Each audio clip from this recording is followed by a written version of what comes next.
Hello and welcome to special debate on అవసరమా America.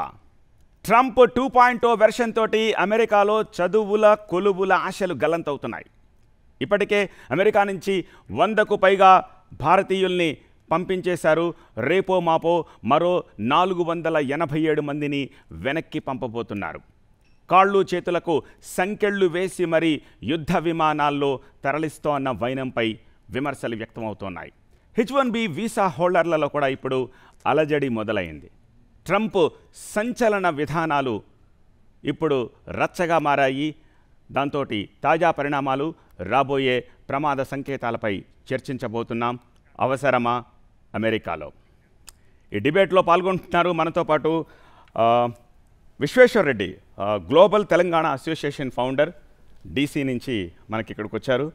Luckily ఈ డిబేట్లో ఆయన మనం ఇన్వాల్వ్ చేసాం. Next director IAEC consultancy, Hyderabad Narayanguda నుంచి వచ్చారు, శేఖర్ BS.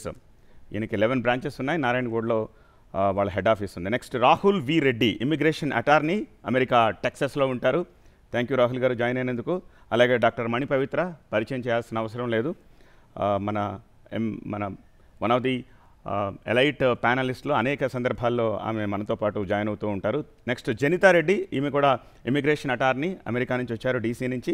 అలాగే ఫైనల్గా అంబర్పేట నుంచి ఒక పేరెంట్, వాళ్ళ పాప ఆల్రెడీ శాన్ ఫ్రాన్సిస్కోలో ఎడ్యుకేషన్ నిమిత్తం వెళ్ళారు. జాబ్ చేస్తున్నారా నిరంజన్ గారు? లేదండి, చదువుకోవడానికి వెళ్ళారు నిరంజన్ గారు. థ్యాంక్ యూ సో మచ్ మీరందరూ ఇవాల్టి ఈ అవసరమా అమెరికా డిబేట్లో పార్టిసిపేట్ చేసినందుకు. వాళ్ళతో పాటు కొంతమంది స్టూడెంట్స్ అండ్ ఎంప్లాయీస్ సైతం ఈ డిబేట్లో పార్టిసిపేట్ చేయడానికి మన స్టూడియోలో ఉన్నారు. ఓకే, వీళ్ళతో చర్చించడానికంటే ముందుగా, ఏ దేశ వేగినా ఎందు కాలిడినా పొగడరా నీ తల్లి భూమి భారతని, నిలుపరా నీ జాతి నిండు గౌరవము అని అంటూ ఉంటాం. ఈ మాటను నిజం చేసిన వాళ్ళెందరో ప్రపంచ ప్రఖ్యాత కంపెనీలకు సారథులుగా, రాజకీయ నేతలుగా, అగ్రరాజ్యాన్ని అన్ని రంగాల్లో అగ్రపదంలో రాణిస్తున్నారు మన భారతీయులు. ఇదంతా నాణానికి ఒకవైపు మాత్రమే. మరి ఆ రెండో వైపు జరుగుతున్నదేమిటి? కంటి నిండా కన్నీళ్లు, కాళ్లకు సంకెళ్ళు. ఈ విచలిత దృశ్యాలకు కారణాలేంటి? భారతీయ విద్యార్థుల ఈ దుస్థితికి కారకులెవరు? స్వదేశంలో అపారమైన అవకాశాలున్నా సరే యువతలో అగ్రరాజ్యంపై క్రేజ్ పెరుగుతోంది. డాలర్ కలలు అక్కడ చదివితేనే భవిత, అదే భూతల స్వర్గమనే భ్రమలే ఈ బేడీలకు కారణమా? ఈ తిప్పల కోసమేనా అప్పులు చేసి మరీ పిల్లలను అమెరికా పంపేది? అమెరికా పోవటానికి మేము 2 ఎకరాల పొలం అమ్మినాం. అప్పుడు ప్రెస్టేజీ, ఇప్పుడు ఫ్రస్ట్రేషన్. అవసరమా అమెరికా? మా పిల్లలకి ఇప్పుడు పార్ట్ టైం లేదు, మేము ఈ నుంచి పంపించాలన్నా పంపించే స్థాయిలో లేము. ఈ కాలంలో సంకెళ్ళ ముమ్మాటికి అమానవీయమే. కానీ అక్రమ వలసలు నేరమనే మరో కోణాన్ని కూడా చూడాలిగా. గారెల తిన్నంత ఈజీగా గాడిద ధరలో చొరబాటు సమర్థనీయమా? డాలర్ డ్రీమ్స్ అంటూ డంకీ రూట్లో వెళ్లి ఇప్పుడు కాళ్లకు సంకెళ్ళు అని గుండెలు బాదుకోవడం దేనికని? అవసరమా అమెరికా? పై చదువుల పేరిట ఉరుకులు పరుగులు. క్యాంపస్లో చదువులేమో గాని పొట్టకూటి కోసం నానా కష్టాలు. ఇంట్లో ఏనాడూ పూచిక పుల్ల కూడా తీయని గారాల పట్టీలో అక్కడ మాత్రం పాచి పని. పెట్రోల్ బంకుల్లో కూలీగిరి, అత్యాశతో వీసా మోసాలు, దళారుల చేతిలో దగాలు. తప్పని తెలిసి కూడా తప్పదంటే సరిపోద్దా? ఆలోచించండి ఓ అమ్మా నాన్న. అవసరమా అమెరికా? ఉన్న పళంగా ఎత్తేస్తాడా? అమానవీయంగా బేడీలేస్తాడా? యుద్ధ విమానంలో పంపిస్తాడా? పెద్దన్న పెద్దరికం ఇదేనా? అమెరికా ఫస్ట్ అంటూ ఆత్మరక్షణ ముసుగులో హైడ్రామానా? ఈ ల్యాండ్ మీద నేరం చేసినప్పుడు తప్పకుండా బేడీలేస్తారు. ఇది ఎవరైనా అమెరికన్ సిటిజన్ అయినా వేరే ఎవరైనా. అక్రమ వలసల పేరిట అహంకారమా? నెక్స్ట్ టార్గెట్ H1B వీసా హోల్డర్సేనా? H1B లో ఉన్నవారు ఎవరైతే ఉన్నారో, ఈ వర్క్ పర్మిట్ లో ఉన్నవారు, వీరికి పెద్ద చుక్కెదర అవకాశాలు ఉన్నాయని ఇక్కడ ఉన్న లీగల్ ఎక్స్పర్ట్స్ చెప్పడం జరుగుతుంది. హోల్డాన్ అనేలా ట్రంప్ దూకుడుకు కళ్ళెం వేసే న్యాయ మార్గాలున్నాయా? సంకెళ్ల పర్వంలో ట్రంప్ 2.0 సభ్య ప్రపంచానికి ఇస్తోన్న సందేశమేంటి? డిపోర్టేషన్, ప్రపంచంతో అమెరికా సెపరేషనా? బతకడానికి అమెరికానే కావాలా? ఉన్నత విద్యకు, ఉద్యోగాలకు వేరే దేశాలే లేవా?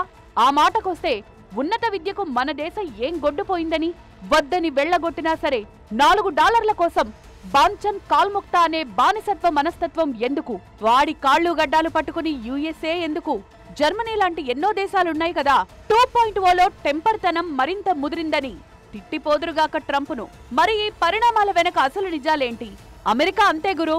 మన సెల్ఫ్ రెస్పెక్ట్ మనకుండాలా వద్దా?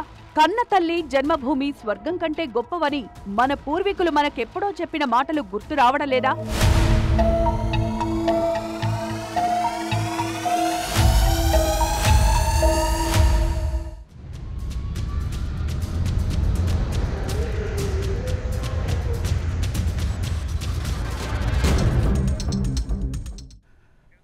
సో చూశారుగా, అవసరమా అమెరికా? చర్చను మొదలు పెట్టడానికంటే ముందుగా ఒక మాట చెప్పదలుచుకుంటున్నాను. కొంచెం ఎబ్బెట్టుగానే ఉంది. అవసరమా అమెరికా అంటే కొన్ని లక్షల మంది విద్యార్థులు భారతదేశం నుంచి వెళ్ళి అక్కడ చదువుతూ ఉన్నారు. అండ్ అందులో బోలెడు మంది తెలుగు వాళ్ళు కూడా ఉన్నారు. సో ఇప్పుడు అవసరమా అమెరికా లాంటి టైటిల్ మేము పెడితే కొంచెం వాళ్ళకి ఇబ్బందిగానే ఉండొచ్చు. అండ్ భవిష్యత్తులో వెళ్ళే వాళ్ళకు కూడా ఇబ్బందిగానే ఉండొచ్చు. కానీ నాణానికి ఆ రెండో పార్శ్వం వైపు జరుగుతోన్న తీరును బట్టి చూస్తుంటే ఇంత మాత్రం హెచ్చరిక లేకుండా టైటిల్ మేము పెట్టలేకపోతున్నాం. So now let's jump in to the debate. So already ఒక పేరెంట్ ఇక్కడ ఉన్నారు కాబట్టి నిరంజన్ గారి రూపంలో, నిరంజన్ గారు మీతో మొదలు పెడతాను నేను. అందులోనూ మీ పాపను ఆల్రెడీ అక్కడికి పంపించారు, తను అక్కడ చదువుతోందని చెప్తూ ఉన్నారు. సో ఇప్పుడున్న ప్రజెంట్ కండిషన్లో, సిచ్యువేషన్స్లో అవసరమా అమెరికా అంటే ఒక పేరెంట్గా మీరేం చెప్తారు? అవసరమనే చెప్తాను సార్ నేను. ఎందుకంటే ఉన్నత విద్య అనేటటువంటి దానికి పిల్లల యొక్క జీవితాన్ని నిర్దేశించేటటువంటిది ఉన్నత విద్యనే కాబట్టి అమెరికాలో చాలా యూనివర్సిటీలు కూడా చాలా నాణ్యమైనటువంటి విద్యను అందిస్తున్నాయి. కాబట్టి నా ఉద్దేశం ప్రకారం పిల్లలు ఉన్నత విద్య కోసం అని చెప్పేసి నాణ్యమైన ఉన్నత విద్య కోసం అమెరికా అవసరమే అనేటటువంటిది నా ఉద్దేశంగా ఉంది సార్. ఓకే జనితారెడ్డి గారు మీరేమంటారు? అమెరికా అవసరమా అంటే? అది I would say personal choice అండి. ఓకే. ఎందుకంటే ఎస్ డెఫినెట్గా ఇప్పుడు నిరంజన్ గారు చెప్పినట్టు మంచి క్వాలిటీ ఎడ్యుకేషన్ యూనో రీసెర్చ్లో కానివ్వండి ఇంకా ఏదైనా చేయాలనుకున్నప్పుడు అమెరికాకి రావడం అనేది ఎప్పటి నుంచో ఉంది మనకి. But it's a personal choice. Doctor Mani Pavitra మీరు? నేను పర్సనల్గా నేను వెళ్ళలేదు. It was a choice. నేను అది రికమెండ్ కూడా చేయను. ఎందుకు అంటే మనకి ఇండియాలో ఉన్నంత అవైలబిలిటీ, మన ఇండియాలో ఉన్నంత ఎడ్యుకేషన్ అది ఏ కంట్రీలోనూ లేదని నా ఒపీనియన్ అండి. అంటే వెళ్ళి ఒక ఫ్యూ ఇయర్స్ చదువుకుని రావడం వేరు. బట్ అమెరికా లేకపోతే అసలు ఇదే లేదు అన్నట్టు ఆలోచన విధానాన్ని నేను 100% అపోజ్ చేస్తాను. ఐ స్ట్రాంగ్లీ బిలీవ్ ఇప్పుడు ఇండియాలో మనకున్నంత అవేర్నెస్ ఉన్న వేరే కంట్రీస్ నుంచి రిటర్న్ వచ్చి ఉన్న వాళ్ళ పరిస్థితి కూడా చాలా ఎక్కువగా ఉంది. సో ఐ స్ట్రాంగ్లీ బిలీవ్ అమెరికాలో వెళ్ళి సెటిల్ అవ్వాల్సిన అవసరం ఎట్టి పరిస్థితిలో లేదు. ఓకే, సో అమెరికా అవసరం లేదు అంటున్నారు డాక్టర్ మణి పవిత్ర. ఓకే, మీరేం చెప్తారు శేఖర్ గారు? మీ దగ్గరకు వస్తాను. యాక్చువల్లీ ఈ టాపిక్ అవసరమా అమెరికా అనేది అందరికీ అది సూట్ అవ్వదండి. సూట్ అవుతుందా లేదా అనే పాయింట్ మనం చూసినప్పుడు అది అందరికీ సూట్ అవ్వదు అది. ఓకే. సో ఎవరికి సూట్ అవుతుంది అనేది తెలుసుకొని పోతే చాలా బాగుంటుందండి. Particularly my appeal to parents is that పంపించేటప్పుడు ఇప్పుడు అమెరికాకి పంపిస్తే డబ్బులు ఖర్చు అవుతాయి. మనం ఆ డబ్బులు పెట్టడానికి రెడీగా ఉన్నామా? అక్కడ మనం ఉండటానికి లివింగ్ ఎక్స్పెన్సెస్ ఇండియాతో కంపేర్ చేస్తే ఎక్కువ అవుతాయి. దానికి మనము రెడీగా ఉన్నామా? So by and large it all depends అంటారు మీరు. ఇవన్నీ సూట్ అయితే అమెరికాలో చాలా అడ్వాంటేజెస్ ఉన్నాయి యూత్కి. చాలా అంటే వాళ్ళ గ్రోత్ అనేది చాలా ఫెంటాస్టిక్ ఉంటుంది. అక్కడికి వెళ్ళటం వల్ల వాళ్ళకు global outlook. Shekhar garu, being a consultancy director, మీరు ఆబ్వియస్లీ అవసరమని చెప్తారు, రైట్? అంతే కదా? అంటే నేను అనేది అందరికీ అవసరమని నేను చెప్పట్లేదు. అందరికీ అని చెప్పారు. ఎవరికైతే సూట్ అవుతుందో డిపెండ్స్ అంటారు. విశ్వేశ్వర రెడ్డి గారు మీరు? 100% వెళ్ళాలి. అమెరికా అవసరమే 100%. ఎందుకంటే గ్రామీణ ప్రాంతాల నుంచి వెళ్ళిన వాళ్ళకి కొందరికి ఎనఫ్ ఎడ్యుకేషన్ లేదు అక్కడ ఉన్న స్కూల్.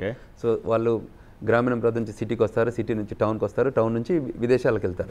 ఎడ్యుకేషన్ తీసుకోవాలి, బ్రెయిన్లో గెయిన్ కావాలి ఎడ్యుకేషన్లో. కానీ తీసుకున్న దాన్ని మళ్ళీ తీసుకొచ్చి ఇక్కడ అప్లై చేయాలి. అప్పుడైతే గొప్పగా ఉంటుంది. సో ఆ సిస్టమ్ కోసమే వాళ్ళు వీసా ఇస్తున్నారు. F1 వీసా టిపికల్గా ఇచ్చేది కూడా ఓన్లీ మాస్టర్స్ చదవడానికే రమ్మంటున్నారు, అంటే ఎడ్యుకేట్ కావడానికే రమ్మంటున్నారు. ఇక్కడే సెటిల్గా మనం చెప్పట్లేదు. ఆ F1 వీసా నామ్స్, ఆ రెగ్యులేషన్స్ ఎలా ఉంటాయంటే స్పెసిఫిక్ టు దట్. సో ఆ బైడ్ అయితే తప్పకుండా బాగుంటుంది. తర్వాత వరల్డ్ వైడ్ వస్తారు అక్కడికి స్టూడెంట్స్. ఒక అమెరికా, ఇండియా నుంచే వెళ్ళారు అమెరికాకి. వచ్చిన వాళ్ళందరికీ కూడా you can get network with those people, connections వస్తాయి. తర్వాత వాళ్ళ దగ్గర నుంచి కూడా ఎక్స్చేంజ్ ఆఫ్ ఐడియాస్ వస్తాయి, నాలెడ్జ్ వస్తుంది. అది యూజ్ఫుల్ అవుతుంది మనకి. ఓకే, రాహుల్ గారు? 100% పోవాలండి. విశ్వేశ్వర రెడ్డి గారు చెప్పినట్టు నేను కంప్లీట్ అగ్రీ అవుతున్నా. 100% పోవాలి. ఎందుకంటే ఆపర్చునిటీస్ అక్కడ బాగున్నది. ఇప్పుడు మనం దాదాపుగా 7 లక్షల మంది మనోళ్ళు H1B వీసాలు కానివ్వండి, F1 వీసాలు కానీ ఉన్నారండి. అక్కడ పర్ క్యాపిటల్ ఇన్కమ్, ఇక్కడ పర్ క్యాపిటల్ ఇన్కమ్ చాలా డిఫరెన్స్ ఉంది. అక్కడ జాబ్ ఆపర్చునిటీస్ చాలా డిఫరెన్స్ ఉంది. ఇక్కడ ఎంట్రీ లెవెల్ జాబ్ ఎంత అండి, 30,000 వస్తున్నాయండి. అక్కడ ఎంట్రీ లెవెల్ జాబ్స్ ఎక్కడ ఉన్నాయి, ఐటీ ప్రొఫెషన్లో $100,000 అంటే 80 lakhs రూపీస్ వస్తున్నాయి per year. It's a lot of difference అది. అయితే ఇక్కడ అవ్వయ్య మంచిగా నీకు మెర్సిడీస్ కారు సంపాదించి పెట్టి నీకు ఒక ఆడి కొనిపెట్టడానికి రెడీ ఉన్నారనుకోండి, అప్పుడు బొక్కండి. ఒకవేళ మీ మమ్మీ డాడీ టీచరు, చిన్న ఎంప్లాయీ, చిన్న బిజినెస్ పర్సన్ అయ్యి మీరు ప్రోగ్రెస్ చేయదలుచుకుంటే, కష్టపడి పని చేయదలుచుకుంటే మాత్రం మీకు అక్కడ ఆపర్చునిటీస్ ఇక్కడ కన్నా 100 times బెటర్ ఉన్నాయి. సాలరీ లెవెల్ డిఫరెన్స్ ఉంటుంది. Outlook, looking at the world outlook చాలా డిఫరెన్స్ అవుతాయి అక్కడ. ఇంకోటి 3 years మీకు వర్క్ పర్మిట్ వస్తుంది ఫ్రీగా, ఓపీటీ స్టెమ్ ఎక్స్టెన్షన్.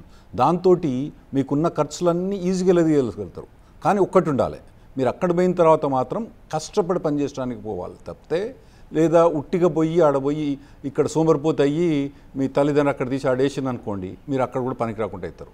మీరు కష్టపడి ప్రోగ్రెస్ కావాలంటే ఇప్పుడు ఏమంటారు, కోటి విద్యలు కోటి కోసమే. అవి ఆ ఉద్దేశం మీకుంటే మాత్రం మీరు అక్కడ యూఎస్ పోవడం better. Okay, so by and large మనకున్న ప్యానెల్లో 6గురిలో 5గురు అమెరికాకి వెళ్ళడం అవసరమే అన్న అభిప్రాయాన్ని వ్యక్తం చేస్తున్నారు. నిజానికి ఈ ప్రశ్న ఒక పోల్ రూపంలో పెడితే కూడా ఎక్కువ శాతం అంటే యాస్పిరెంట్స్ ఉన్న వాళ్ళందరూ 100% ఇస్తారు, నాన్ యాస్పిరెంట్స్ అంతా కూడా నో అని చెప్పే అవకాశం కూడా ఉంటుంది. ఓకే, ఫర్దర్గా వెళ్దాం. ఓకే, మరి విశ్వేశ్వర రెడ్డి గారు, రైట్ నౌ జరుగుతోన్న సిచ్యువేషన్ని చూస్తుంటే చాలామంది అసలు అమెరికాకి వెళ్ళడం అవసరమా అనే ప్రశ్న డెఫినెట్గా ఉత్పన్నం అవుతుంది ఇప్పుడు జరుగుతున్న తీరుని చూస్తుంటే. మరి దాన్ని ఎలా విశ్లేషిస్తారు? ఇప్పుడు మనం how you look at that issue అన్నట్టు. ఓకే, ఇష్యూ చాలా ప్లెయిన్గా ఉంది. ఇష్యూ ఎప్పుడు కూడా కొత్తగా కాదు, ఇది టిపికల్గా హిస్టారికల్గా కూడా చూస్తే అమెరికాలో వాళ్ళ నామ్స్ ఏవైతే ఉన్నాయో, ఇప్పుడు మేము ఒక 27 సంవత్సరాల నుంచి అక్కడే ఉన్నాం. సో చూస్తే అంటే హిస్టారికల్గా చూస్తే పెద్ద గొప్పగా చేంజెస్ ఏం లేదు. ఒక బర్త్ రైట్ సిటిజన్షిప్ ఒక్కటే న్యూ థింగ్. F1 రూల్స్ స్టాండర్డ్గా ఉన్నాయి, H1 రూల్స్ స్టాండర్డ్గా ఉన్నాయి. మన నుంచి ఇక్కడ నుంచి వెళ్ళే మైగ్రేషన్ వెళ్ళే వాళ్ళు ఉంటుందండి, చాలా జాగ్రత్తగా వెళ్తున్నారు. ఓన్లీ ఒక 5% పీపులే they are not following the rules. If you are not following the rules, అప్పుడైనా ఇప్పుడైనా ఫ్యూచర్లోనైనా కూడా అది ఇబ్బందికరమైన పరిణామం. సో అటువంటి లైన్లో మనం ఆలోచించిపోగలిగితే ఇబ్బంది ఏం లేదు. సో వెల్కమ్ చెప్తున్నాం.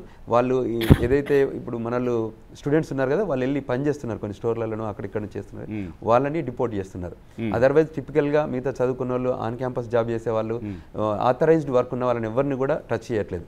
ఓకే, అన్ఆథరైజ్డ్ వర్క్ ఎవరైతే చేస్తున్నారో వాళ్ళని పంపిస్తున్నారు. Okay, doctor Manipavitra, do you believe that ఇక్కడి నుంచి అలా వెళ్ళే వాళ్ళల్లో 100% మంది అనాథరైజ్డ్గా పనిచేస్తారని చెప్పేసి అని అనడంలో ఏమైనా ఆశ్చర్యం ఉందా?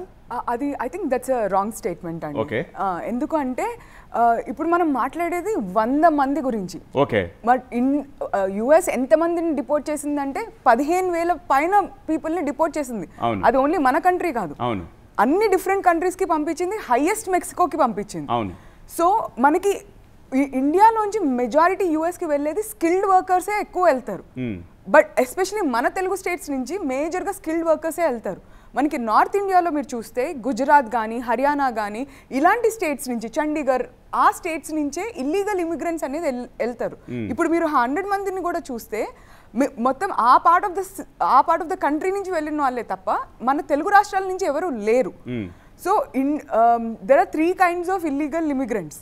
ఒకటేంటి అంటే డాక్యుమెంట్స్ ఫోర్జరీ చేసి, అంటే తప్పు డాక్యుమెంట్స్ చూపించి ఎలాగోలా అక్కడికి వెళ్ళాలి, ఆ లిస్ట్లో ఏమన్నా మన తెలుగు వాళ్ళు వస్తారేమో, కానీ మన వాళ్ళు చాలా ఇంటెలిజెంట్గా చేస్తారు తప్ప మీకు ఆ డంకీ రూట్లో నుంచి వెళ్ళే వాళ్ళు మన తెలుగు రాష్ట్రాల నుంచి చాలా చాలా తక్కువ మంది ఉంటారు.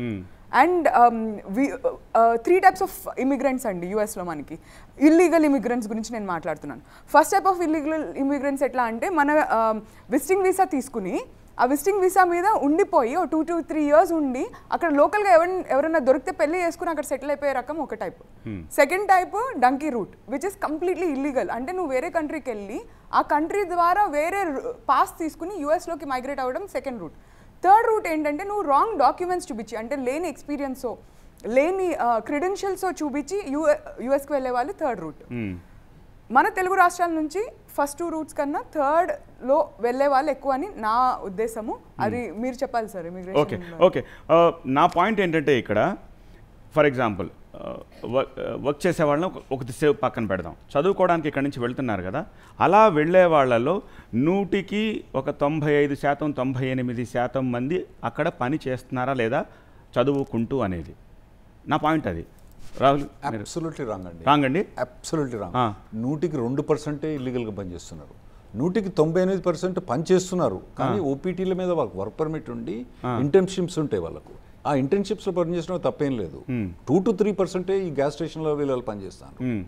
మాకు ఎప్పుడు కనబడరు వీళ్ళు. ఓన్లీ ఓపీటీలు ఇప్పుడు మొత్తం ఇంటర్న్షిప్స్లో మ్యాక్సిమం అమెజాన్ ఇవన్నిట్లలో మన వాళ్ళే ఉంటారు ఎక్కడ పోయినా కూడా. ఐటీ కంపెనీస్లో టెస్లా ఇవన్నీ కంపెనీస్లో మన వాళ్ళు ఓపీటీలు పని చేసుకోవచ్చు. కాకపోతే ఇల్లీగల్గా ఎవరైతే గ్యాస్ స్టేషన్లో 2 to 5% మ్యాక్సిమం అండి, అందుకనే ఎక్కువ ఉండరు. మొత్తం మన స్టూడెంట్స్ ఎంతమంది ఉండరు? 4 lakhs స్టూడెంట్స్, ఇండియన్ స్టూడెంట్స్ ఉన్నారు. అందులో ఒక 10,000 మంది 20,000 మంది ఇల్లీగల్ పనిచేస్తారు.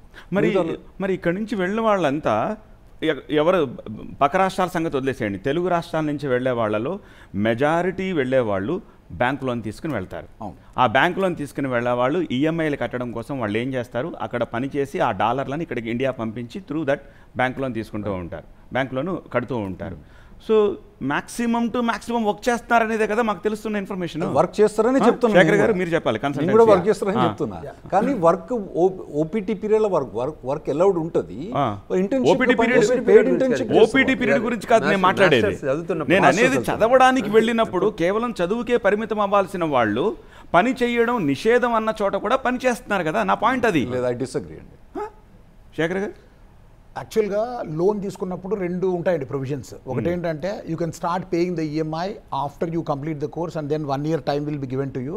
తర్వాత స్టార్ట్ చేయొచ్చండి లోన్ ఈఎంఐ పే చేయడం, ముందు ఇంట్రెస్ట్ కూడా పే చేయక్కర్లేదు. కాబట్టి అక్కడ ఇమీడియట్గా పే చేయాల్సిన అవసరం ఉండదు ఒకటి.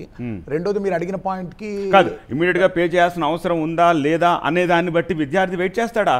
ఛాన్స్ వస్తే పని చేయడానికే చూస్తాడు కదా, డాలర్ సంపాదించడానికి. నేను చెప్తాను సార్, నేను చెప్తాను. యాక్చువల్గా ఏంటంటే అక్కడికి వెళ్ళిన తర్వాత ఈఎంఐ కట్టడం కంటే కూడా లివింగ్ ఎక్స్పెన్సెస్ కోసం అని వాళ్ళు పనిచేస్తారు. That is also one factor. తప్పకుండా సార్ చెప్పిన నేనేంటంటే సార్ చెప్పిన 2 to 5% కూడా కాస్త ఎక్కువనే అక్కడ పనిచేస్తారండి. దానికి కారణం ఏంటంటే డెమోక్రేట్స్ ఉన్నప్పుడు వాళ్ళు దాన్ని పెద్దగా పట్టించుకోలేదండి. అంటే బయట పని చేసినా కూడా ఇట్లా ఐస్ వచ్చి రైడ్ చేయడం కానీ, అక్కడ ఐస్ అని ఒక ఆర్గనైజేషన్ ఉంటుందండి, కస్టమ్స్ ఎన్ఫోర్స్మెంట్, వాళ్ళు రైడ్ చేయడం కానీ అట్లా వాళ్ళు ముందు నుంచి కూడా కొంచెం లిబరల్గా ఉండి వాళ్ళను పట్టించుకోవటం వల్ల కొంచెం ఎక్కువ పర్సెంటేజే ఆఫ్ క్యాంపస్ జాబ్స్ అంటారు. Because F1 visa will allow you to work on campus for 20 years a week. You're allowed. కానీ దానికంటే ఎక్కువ పని చేసిన వాళ్ళు 2 to 5% కాదు. ఆన్ క్యాంపస్ ఎంతమందికి వస్తుందండి జనిత గారు? ఆన్ క్యాంపస్ ఎంతమందికి వస్తుంది? కాంపిటీషన్ చాలా ఎక్కువగా, చాలా ఎక్కువ ఉంటుంది. అసలు ఉండే పోస్టులే 2, 3, 4, 5 అలా ఉంటాయి క్యాంపస్లో. అది లీగలైజ్ అయినా కూడా అందులో ఛాన్సెస్ కోసం చూస్తే నిజానికి మన దేశం కంటే బయట దేశాల వచ్చే వాళ్ళ నుంచి కాంపిటీషన్ కూడా ఎక్కువ ఉంటుంది. కాబట్టి వీళ్ళు బై డిఫాల్ట్ అక్కడి నుంచి బయటకు వెళ్ళిపోయి గ్యాస్ స్టేషన్లోనో ఇంకొక చోట XYZ ప్లేసెస్లోనూ పనిచేస్తున్నారు, విచ్ ఈజ్ ఇల్లీగల్, రైట్? అంటే ఇప్పుడు మీరు అన్నంత తక్కువ పర్సంటేజ్ ఏమీ ఉండదు ఆన్ క్యాంపస్లో. వాళ్ళకి ఫుల్ టైం స్టడీ చేసుకునేటప్పుడు 20 hours వాళ్ళు పార్ట్ టైం వర్క్ చేసుకోవచ్చు ఆన్ క్యాంపస్లో. ఆన్ క్యాంపస్లో వర్క్ చేయాలన్నప్పుడు రకరకాల ఉద్యోగాలు ఉంటాయి. ఆ ఉద్యోగాలకి ఏంటి అంటే లోకల్ ఎవరైతే గ్రీన్ కార్డ్ హోల్డర్స్, సిటిజన్స్ వీళ్ళు ఉంటారో అదర్ కంట్రీస్ నుంచి వచ్చే వాళ్ళు అందరూ కాంపీట్ అవుతారు ఆ ఉద్యోగాలకి. అవి ఎలా ఉంటాయి, మీరు బుక్ స్టోర్లో పనిచేసుకోవచ్చు, కెఫ్టీరియాలో పనిచేసుకోవచ్చు, లేదు అంటే టీచింగ్ అసిస్టెంట్గా వర్క్ చేసుకోవచ్చు, ఇలా ఉంటాయి. బట్ అంటే మీరు మెన్షన్ చేసినంత తక్కువగా ఉండదు పర్సంటేజ్, కానీ ఒక మోస్తరుగా ఉంటుంది, అవైలబుల్ ఉంటాయి చాలామందికి. ఆ తర్వాత ఎవరికైతే అంటే ఇదేంటి గ్యారంటీ కాదు అక్కడ ఉద్యోగం అనేది. పార్ట్ టైం అంటే మీరు ఫుల్ టైం స్టడీ చేస్తూ పార్ట్ టైంగా చేయాలనుకున్నప్పుడు it's not guaranteed. But opportunity వచ్చినప్పుడు ఆపర్చునిటీస్ని వెతుక్కుంటూ వెళ్ళి మీరు డెఫినెట్గా చేయొచ్చు. కానీ పర్సంటేజ్ ఎస్ అంటే మీకు ఓపీటీలో స్టెమ్ ఓపీటీలో ఉన్నంత ఎక్కువ పర్సంటేజ్ ఇక్కడ ఉండదు. ఎందుకనంటే అది స్కిల్డ్ వర్క్ చేస్తారు మీరు. ఓపీటీలో కానివ్వండి, స్టెమ్ ఓపీటీలో కానివ్వండి, మీరు దేనిలో అయితే మాస్టర్స్ చేశారో ఆ డిగ్రీకి సంబంధించి మీరు వర్క్ చేస్తారు. ఇక్కడ ఏంటి పార్ట్ టైం అనే పాటికి మీరు ఏదైనా వర్క్ చేసుకోవచ్చు, there is no restriction at all, as long as మీకు ఆ క్యాంపస్లో వర్క్ అవైలబుల్ ఉంటే సరిపోతుంది. మీరు కెఫెటీరియాలో ఏ రకంగా అంటే టేబుల్ తుడవచ్చు, సర్వ్ చేయొచ్చు, ఏ రకంగా అయినా, అది ఓన్లీ ఆన్ క్యాంపస్లో కెఫెటీరియాలో అది పార్ట్ టైమ్. సో అంటే ఇట్ డిపెండ్స్ అనమాట, అది కూడా పర్సనల్ చాయిస్.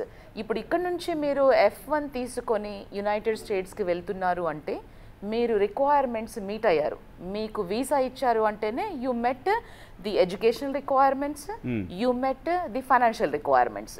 అంటే నేను డబ్బులు కడతాను, నా పేరెంట్స్ సపోర్ట్ చేస్తారు, లేదు నేను లోన్ తీసుకొని వెళ్తున్నాను, అండ్ ఆ తర్వాత ఎడ్యుకేషనల్ రిక్వైర్మెంట్స్ మీట్ అయ్యి మీరు ఇవన్నీ నిజంగా మీట్ అయ్యే వాళ్ళు ఎంతమంది ఉంటారు చెప్పండి ఇక్కడి నుంచి వెళ్ళేవాళ్ళు? ఎందుకంటే తాహతు లేకపోయినా డాక్యుమెంట్స్ క్రియేట్ చేసి మేనేజ్ చేసి ఏంటి వాళ్ళ అల్టిమేట్ గోల్ ఏంటి? అమెరికా వెళ్ళాలి, అమెరికాలో ఉండాలి, అమెరికాలో చదవాలి, అమెరికా అక్కడ ఉద్యోగం చేయాలి, యునో దానికోసం వాళ్ళంతా ఉందా లేదా? లోన్ నిజంగా తీసుకోగలిగితే అక్కడ పని చేయకుండా మనం ఆ లోన్ కట్టగలిగే పరిస్థితి ఉంటుందా? ఆ తర్వాత ఏమిటి, వాట్ నెక్స్ట్, ఇవేమి ఆలోచించకుండా అమెరికా కోసం వెంపర్లాడే వాళ్ళ శాతమే ఎక్కువ ఉంటుంది, మీరు అంగీకరించకపోయినా సరే. This is true. అంటే ఎక్కువగా ఉంటుంది అనేది నేను అది అంగీకరించను. బట్ అంటే ఇప్పుడు కొంతమందికి డబ్బులు లేకపోయినా కూడా వాళ్ళకి చదవాలి, వెళ్ళాలి అనేది ఒక స్ట్రాంగ్ డిజైర్ ఉంటుంది వెనకాల. అంటే వాళ్ళ అంటే పేరెంట్స్ ఒక మిడిల్ క్లాస్ నుంచో అయి ఉండి వాళ్ళకు ఎడ్యుకేషన్ మీద బాగా ఇంట్రెస్ట్ ఉంటుంది, దానికోసం వెళ్తారు. అంటే ఎలా వెళ్తున్నారు అనేది పక్కకు పెడితే మీరు రిక్వైర్మెంట్స్ మీట్ అయినప్పుడే అక్కడికి వెళ్తారు. అంటే అక్కడికి వెళ్ళిన వాళ్ళందరూ కూడా వయలేట్ చేస్తున్నారు అని మనం అనలేము. ఇప్పుడు వయలేట్ చేసే వాళ్ళ పర్సంటేజ్ చాలా తక్కువగా. అది వాళ్ళకి యుఎస్ ఇమిగ్రేషన్కి కూడా తెలుసు వయలేషన్ చేసే పర్సంటేజ్ తక్కువ అని. ఒకవేళ ఇదే పర్సంటేజ్ ఇప్పుడు మీరు అన్నట్టుగా 99% వాళ్ళు వయలేషన్లో ఉన్నారనుకోండి, ఇప్పుడు కాదు ఎప్పుడో పంపించేసేవాళ్ళు. వాళ్ళు పర్సంటేజ్ చాలా తక్కువగా కదా. డెమోక్రాట్స్ ఉన్నప్పుడు పెద్ద ప్రాబ్లం రాలేదంటున్నారు కదా, కాబట్టి చేసుకుంటారు కదా వాళ్ళు. ఎప్పుడో పంపించేయాలి అంటే ఇప్పుడు భయపడుతున్నారా లేదా? ఇప్పుడు వెళ్ళడం మానేస్తున్నారా లేదా పని చేయడం? ఇప్పుడు మీరు అది వైలేషన్ కాకపోతే మరి ఇప్పుడు ఎందుకు ఆగిపోయారు? డెమోక్రాట్స్ ఉన్నప్పుడు అని అన్నారు, that is a wrong statement. ఇప్పుడు ఎందుకంటే ఇప్పుడు ఎవరు మాకు మెయిల్స్ వస్తున్నాయి స్టూడెంట్స్ దగ్గర నుంచి, వాళ్ళు ఇప్పుడు చాలా స్ట్రిక్ట్ చేశారు కాదు. మీరు ఇప్పుడు డెమోక్రాట్స్ అని అన్నారు, యాక్చువల్గా డెమోక్రాట్స్ అయినా రిపబ్లికన్స్ ఉన్నప్పుడు కూడా ఇప్పుడు ఒబామా పీరియడ్లో కానివ్వండి, బైడెన్ పీరియడ్లో కానివ్వండి, మీకు డిపోటేషన్స్ అనేవి జరిగాయి. కానీ రిపోర్ట్ ఎందుకు చేయలేదు అంటే అది అంత పెద్దగా సర్ఫేస్ అవ్వలేదు. ఇప్పుడు ఈ ప్రెసిడెంట్ రిపబ్లికన్ రావడంతోనే ఇమిగ్రేషన్ అని అతను పాస్ట్గా ఇప్పుడు అనేది ఒక కొంచెం పెద్దగా చూపించడం వల్ల ఈ డిపోటేషన్స్ అనేది చేస్తూ ఉంటారు. కానీ ఇప్పుడు 100 మందిని వాళ్ళ ఎయిర్ క్రాఫ్ట్ యూజ్ చేసి డిపోర్ట్ చేయడం ఇలా అయ్యేసరికి కొన్ని కంట్రీస్ అసలు యాక్సెప్ట్ చేయలేదు వాళ్ళకి అదొక చర్చనీయాంశంగా మారింది. మళ్ళీ వెనక్కి తీసుకొచ్చి వీళ్ళని ఎక్కడ పెట్టాలి, గ్వాంటనమో బేలో పెడతామన్నా, ఇట్లా రకరకాలు ఇంకొక థర్డ్ కంట్రీతో అగ్రిమెంట్ చేసుకున్నారు వాళ్ళ జైలులో పెడతామని. సో ఇదేంటి ఈ నంబర్ ఎక్కువగా ఉండడం అంటే ఇప్పుడు మనము అంటే మన మీడియా కూడా ఎలా ఉండాలి అంటే మనము స్టూడెంట్స్ని ఎక్కువగా పోర్ట్రేట్ చేయొద్దు. అంటే చేస్తున్నారు, అగ్రి చేస్తున్నారు, కానీ పర్సంటేజ్ చాలా తక్కువగా.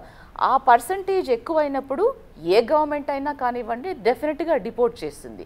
సో ఇప్పుడు ఈ గవర్నమెంట్ ఏంటి అంటే ఒక కరెక్షనల్ యాక్టివిటీ తీసుకున్నారు, వాళ్ళు కరెక్ట్ చేయాలని అనుకుంటున్నారు, చేస్తున్నారు. ఓకే నిరంజన్ గారు, బీయింగ్ ఏ పేరెంట్ మీరు చెప్పండి, మీ పాపను పంపించినప్పుడు ఇవన్నీ ఆలోచించారా? లోన్ తీసుకునే పంపించుంటారు. లోన్ తీసుకుని మీరు కోటీశ్వర్లైనా లోన్ తీసుకునే పంపిస్తారు స్టూడెంట్ని, అవును, రైట్ ఆర్ నాట్? అవునండి కదా. ఆ ఫెసిలిటీ ఉన్నప్పుడు, ఆ వెసులుబాటు ఉన్నప్పుడు తీసుకుంటారు కదా ఆబ్వియస్లీ. ఎందుకంటే మీకు గవర్నమెంట్ లోన్ ఇస్తుంది, అందులో సబ్సిడీ వస్తుంది. అటువంటిప్పుడు ఎందుకు మీరు డబ్బులు పెట్టి పంపిస్తారు? అలా పంపించేవాళ్ళు 1% కూడా ఉండరు. మళ్ళీ వీళ్ళు నాతో అంగీకరించవచ్చు కదా, నేను చెప్తున్నాను. మీరు ప్రాక్టికల్గా మీరేం ప్రాబ్లమ్స్ ఫేస్ చేశారు ఈ లోన్ ప్రాసెస్లో చాలా ఇబ్బందులే సార్. యాక్చువల్గా అనుకున్నంత ఈజీగా అయితే లోన్లు రావడం లేదు. యాక్చువల్గా అయితే నేషనల్ ఎయిడ్ బ్యాంకుల వాళ్ళకైతేనేమో రూల్స్ ఎక్కువగా ఉంటున్నాయి. సో ఇప్పుడు మధ్యతరగతి పేదవాళ్ళకి ఐటీ రూల్స్ అని చెప్పి, సిబిల్ స్కోర్స్ అని చెప్పి, వీటన్నింటినీ కరెక్ట్గా ఉన్నప్పుడు మాత్రమే మీరు అన్నటువంటి ఈ సబ్సిడీ లోన్లు అనేటటువంటి దొరుకుతాయి. అదర్వైజ్ ఏమవుతుంది, మేము ప్రైవేట్ బ్యాంకులను అప్రోచ్ కావడం జరుగుతుంది. అక్కడ పర్సంటేజ్ ఎక్కువ ఉంటుంది, రేట్ ఆఫ్ ఇంట్రెస్ట్ ఎక్కువ ఉంటుంది. ఈ రేట్ ఆఫ్ ఇంట్రెస్ట్ ఎక్కువ ఉండి అన్ని రిస్కులకు ఫేస్ చేస్తూనే పంపిస్తున్నాం. పంపించిన తర్వాత మీరు అన్నటువంటి పాయింట్ సార్, యాక్చువల్గా అక్కడ వెళ్ళి ప్రతి స్టూడెంట్ కూడా వెళ్ళేటప్పుడే నేను ఏదైనా ఒక పార్ట్ టైం చేసుకుంటాను, ఒక ఫస్ట్ ఇన్స్టాల్మెంట్ ఒకటే తీసుకుంటాను, తర్వాత రెండో ఇన్స్టాల్మెంట్ వరకు నా పేరెంట్స్ మీద డిపెండ్ కావద్దు, నేను మళ్ళీ బ్యాంక్ నుంచి సెకండ్ ఇన్స్టాల్మెంట్ తీసుకోవద్దు, నేను ఏదో రకంగా అక్కడ పోయి పార్ట్ టైం చేసుకుంటామన్న పద్ధతిలోనే వెళ్తున్నారు major number of children. Even మా పాపను కూడా అలాగే పంపించాం. కానీ అక్కడికి వెళ్ళిన తర్వాత పరిస్థితులు మాత్రం అట్లా అనుకూలించలేదు, పార్ట్ టైం అసలు దొరకనే లేదు. 2 సంవత్సరాల నుంచి ఎలాంటి అటు ఆన్ క్యాంపస్ కానీ ఆఫ్ క్యాంపస్ కానీ మాకు అవకాశమే రాలేదు. సో కాబట్టి ఖచ్చితంగా పిల్లలు వెళ్ళేటటువంటి దాంట్లో మీరు అన్న పాయింట్ మీద మ్యాక్సిమం నెంబర్ ఆఫ్ పిల్లలు ఖచ్చితంగా లోన్ అక్కడ వెళ్ళి పార్ట్ టైం చేయాలనేటువంటి ఉద్దేశంతోనే వెళ్తున్నారు సార్. వెళ్తున్నారు. సరే, మీరు ఎఫర్ట్ చేయగలిగారు కాబట్టి ఆన్ క్యాంపస్ ఆఫ్ క్యాంపస్ రాకపోయినా చదువు మీదే దృష్టి పెట్టి చేయగలుగుతుంది. కానీ అలా చేయగలిగే వాళ్ళు నిజంగా ఎంతమంది ఉంటారు? So that is the reason. ఎందుకంటే ఇక్కడ ఒక పక్కన లోన్ పే చేస్తూ ఉండాలి, అక్కడ సర్వైవల్. అవునండి. ఎందుకంటే అందరూ ఇక్కడి నుంచి వెళ్ళే వాళ్ళు వెళ్ళిన తర్వాత పేరెంట్స్ డబ్బులు పంపించి వాళ్ళ సర్వైవల్ కోసం పంపించే పరిస్థితి ఉంటుంది. మేము కూడా అదే అట్లనే అనుకున్నాం సార్. యాక్చువల్ ఒక ఇన్స్టాల్మెంట్ వాడుకుందాం అనుకున్నటువంటిది మేము రెగ్యులర్గా ఖచ్చితంగా ప్రతి నెల ఒక సెమిస్టర్ వైజ్గా బ్యాంక్ నుంచి మొత్తం డబ్బులు వాడుకోవాల్సి వచ్చింది మేము కూడా. ఎందుకంటే నాకు ఆల్టర్నేట్ లేదు, నేను అఫోర్డ్ చేయలేను కాబట్టి నేను లోన్ మొత్తం కంపల్సరీగా వాడుకోవాల్సి వచ్చింది. ఇప్పుడు మొత్తం ప్రతి నెల కూడా ఎక్స్పెన్సివ్ మీట్ కావాలి అని అంటే మనకు అయ్యో వాళ్ళు పాపం ఎట్లుండ్రో ఏమో, వాళ్ళకి ఎక్కడ తక్కువ పడుతుందేమో, బట్ డబ్బులు ఎక్కడ తక్కువ పడుతుంది అనేటటువంటి టెన్షన్ యాజ్ ఎ పేరెంట్గా అది పంపక అసలు ఆలోచన వచ్చినప్పటి నుంచే స్టార్ట్ అవుతుంది. ఎక్కడో తెలియని దేశం, అక్కడ ఎలాంటి ఖర్చులు ఉంటాయో అని. కానీ అవకాశాలు మాత్రం మీరు అన్నట్టుగా చాలా మంది పిల్లలు పేరెంట్స్ మీద డిపెండ్ కావద్దు, పేరెంట్స్కి ఇబ్బంది రావద్దు, లోన్ తక్కువ వాడుకోవాలన్నటువంటి దాంతో చాలా మంది మాత్రం ఆన్ క్యాంపస్ దొరకకపోయినా సరే ఆఫ్ క్యాంపస్ జాబ్ చేస్తున్నారు సార్. ఓకే, సో అది ఒక సెగ్మెంట్ ప్యానలిస్ట్ అభిప్రాయాన్ని తెలుసుకున్నాం కాబట్టి ఒకసారి స్టూడెంట్స్ అండ్ ఎంప్లాయీస్ వీళ్ళ దగ్గరకు వద్దాం. మీరేమంటారు అమ్మ, మీరేమంటారు ఇంత డిబేట్ చూసిన తర్వాత? SIT down and tell. అవసరమా అమెరికా? అవసరం లేదండి. ఎందుకంటే ఏజెంట్స్ ఎప్పుడైనా అమెరికా ఒక స్వర్గం అనే చెప్తారు. బట్ ఇక్కడ మన భారతదేశం ప్రాచీన కాలం నుండి చూస్తున్నట్టయితే మనకి చాలా జ్ఞానం ఉంది, ఇక్కడ ఎంతో జ్ఞాన సంపద ఉంది. అండ్ మనం పాస్ట్ నుంచి చెప్పుకుంటుంది ఒకటే, ప్రతిదీ మన ఇండియాలోనే తయారైంది. అక్కడికి వెళ్ళిందంటే మన స్టూడెంట్స్ ఎవరైతే ఉన్నారో, మన యువత ఎవరైతే ఉన్నారో అక్కడికి వెళ్ళి మన సంపదని, మన జ్ఞాన సంపదని అక్కడ పంచొస్తున్నారు. కాబట్టి అక్కడ ద బెస్ట్ సైంటిస్ట్ తయారవుతున్నారు, ద బెస్ట్ ఇంజనీరింగ్స్ తయారవుతున్నారు, ద బెస్ట్ కంపెనీస్ ఉంటున్నాయి. But the process is not like the going in India. India ఇంకా డెవలప్డ్గా ఎందుకుంది అంటే మనం అటు వెళ్తున్నాం కాబట్టి ఉంది. అదే సంపద ఇక్కడ ఉంటే, అదే జ్ఞాన సంపద ఇక్కడ ఉంటే, అండ్ ట్రంప్ ఏం చెప్తున్నాడు, మేబీ ఆ ప్లాట్ఫామ్ ఇక్కడ లేదేమో చెప్తున్నాడు. ఎందుకు వెళ్తున్నారు? మేబీ ఆ ప్లాట్ఫామ్ ఇక్కడ లేదేమో, అందుకు వెళ్తున్నారేమో. ఆ ప్లాట్ఫామ్ ఇక్కడ ఉంటే ఇక్కడే ఉండేవారేమో. అలాంటిది లేదా? ఇప్పుడు 1 yearలో మనం 100+ ఎయిర్పోర్ట్స్ తయారు చేయడానికి సిద్ధంగా ఉన్నాం. ఓకే, గవర్నమెంట్ మనకి ఆల్రెడీ నిధులు ఎయిర్పోర్ట్లు ఉన్నాయి. ఇప్పుడు ఏమంటావమ్మా, ఇక్కడ మనం సిద్ధంగా ఉన్నాం, అక్కడ 100 ఎయిర్పోర్ట్లు ఉన్నాయి. ఇక్కడ సిద్ధంగా ఉన్నాం కదా, మన సొంత భారతదేశాన్ని మనం ఫస్ట్ కాపాడుకున్న తర్వాత అక్కడికి వెళ్ళాలి. ఇక్కడ this is our obligation. Okay, Trump ఏం చెప్తున్నాడు, నో ఇన్కమ్ ట్యాక్స్ అని చెప్తున్నాడు. అంటే మన పైనే కదా ఇన్కమ్ మొత్తం పెట్టేది. ఓకే, సో ఇది ఇలా జరిగినప్పుడు ఏమవుతుందంటే మన ఇన్కమ్ అటే వెళ్తుంది, మన జ్ఞానం అటే వెళ్తుంది, మొత్తం అటే వెళ్తుంది. Okay, so what I saying means ఇది తప్పు. ఇప్పటికైనా యువత మేల్కొని ఈ మార్గంలో వెళ్ళకుండా మన ఇండియాలోనే ఉందాం, ఇండియాలోనే ఉండి ఇండియాలోనే డెవలప్ అయ్యి ఇండియాని డెవలప్ చేద్దామనేసి అనుకుంటున్నాం. ఓకే, ఒక పాయింట్ యాక్చువల్లీ ఇప్పుడు ఏంటంటే we're living in a global village. Okay, ఎవరు కూడా ఎక్కడ ఆపర్చునిటీస్ ఉంటే అక్కడ వెళ్ళిపోతున్నారు. నాట్ ఓన్లీ యూఎస్, ఈరోజు యూఎస్ గురించి మాట్లాడుతున్నాం, అది టాపిక్ కాబట్టి. బట్ మీరు ఒకసారి చూస్తే మీరు ఈవెన్ జపాన్కి వెళ్తున్నారు, though the language is different. జర్మనీకి వెళ్తున్నారు, though the language is different. అంటే యూత్ అనేవాళ్ళు, అంటే అక్కడ వాళ్ళు ఇక్కడికి వస్తున్నారు. ఈ క్రిస్ క్రాస్ అనేది చాలా ఉంది. సో ఆ కన్ఫైన్డ్ థింకింగ్ అనేది going forward I don't think it will sustain. Because people keep going to different places.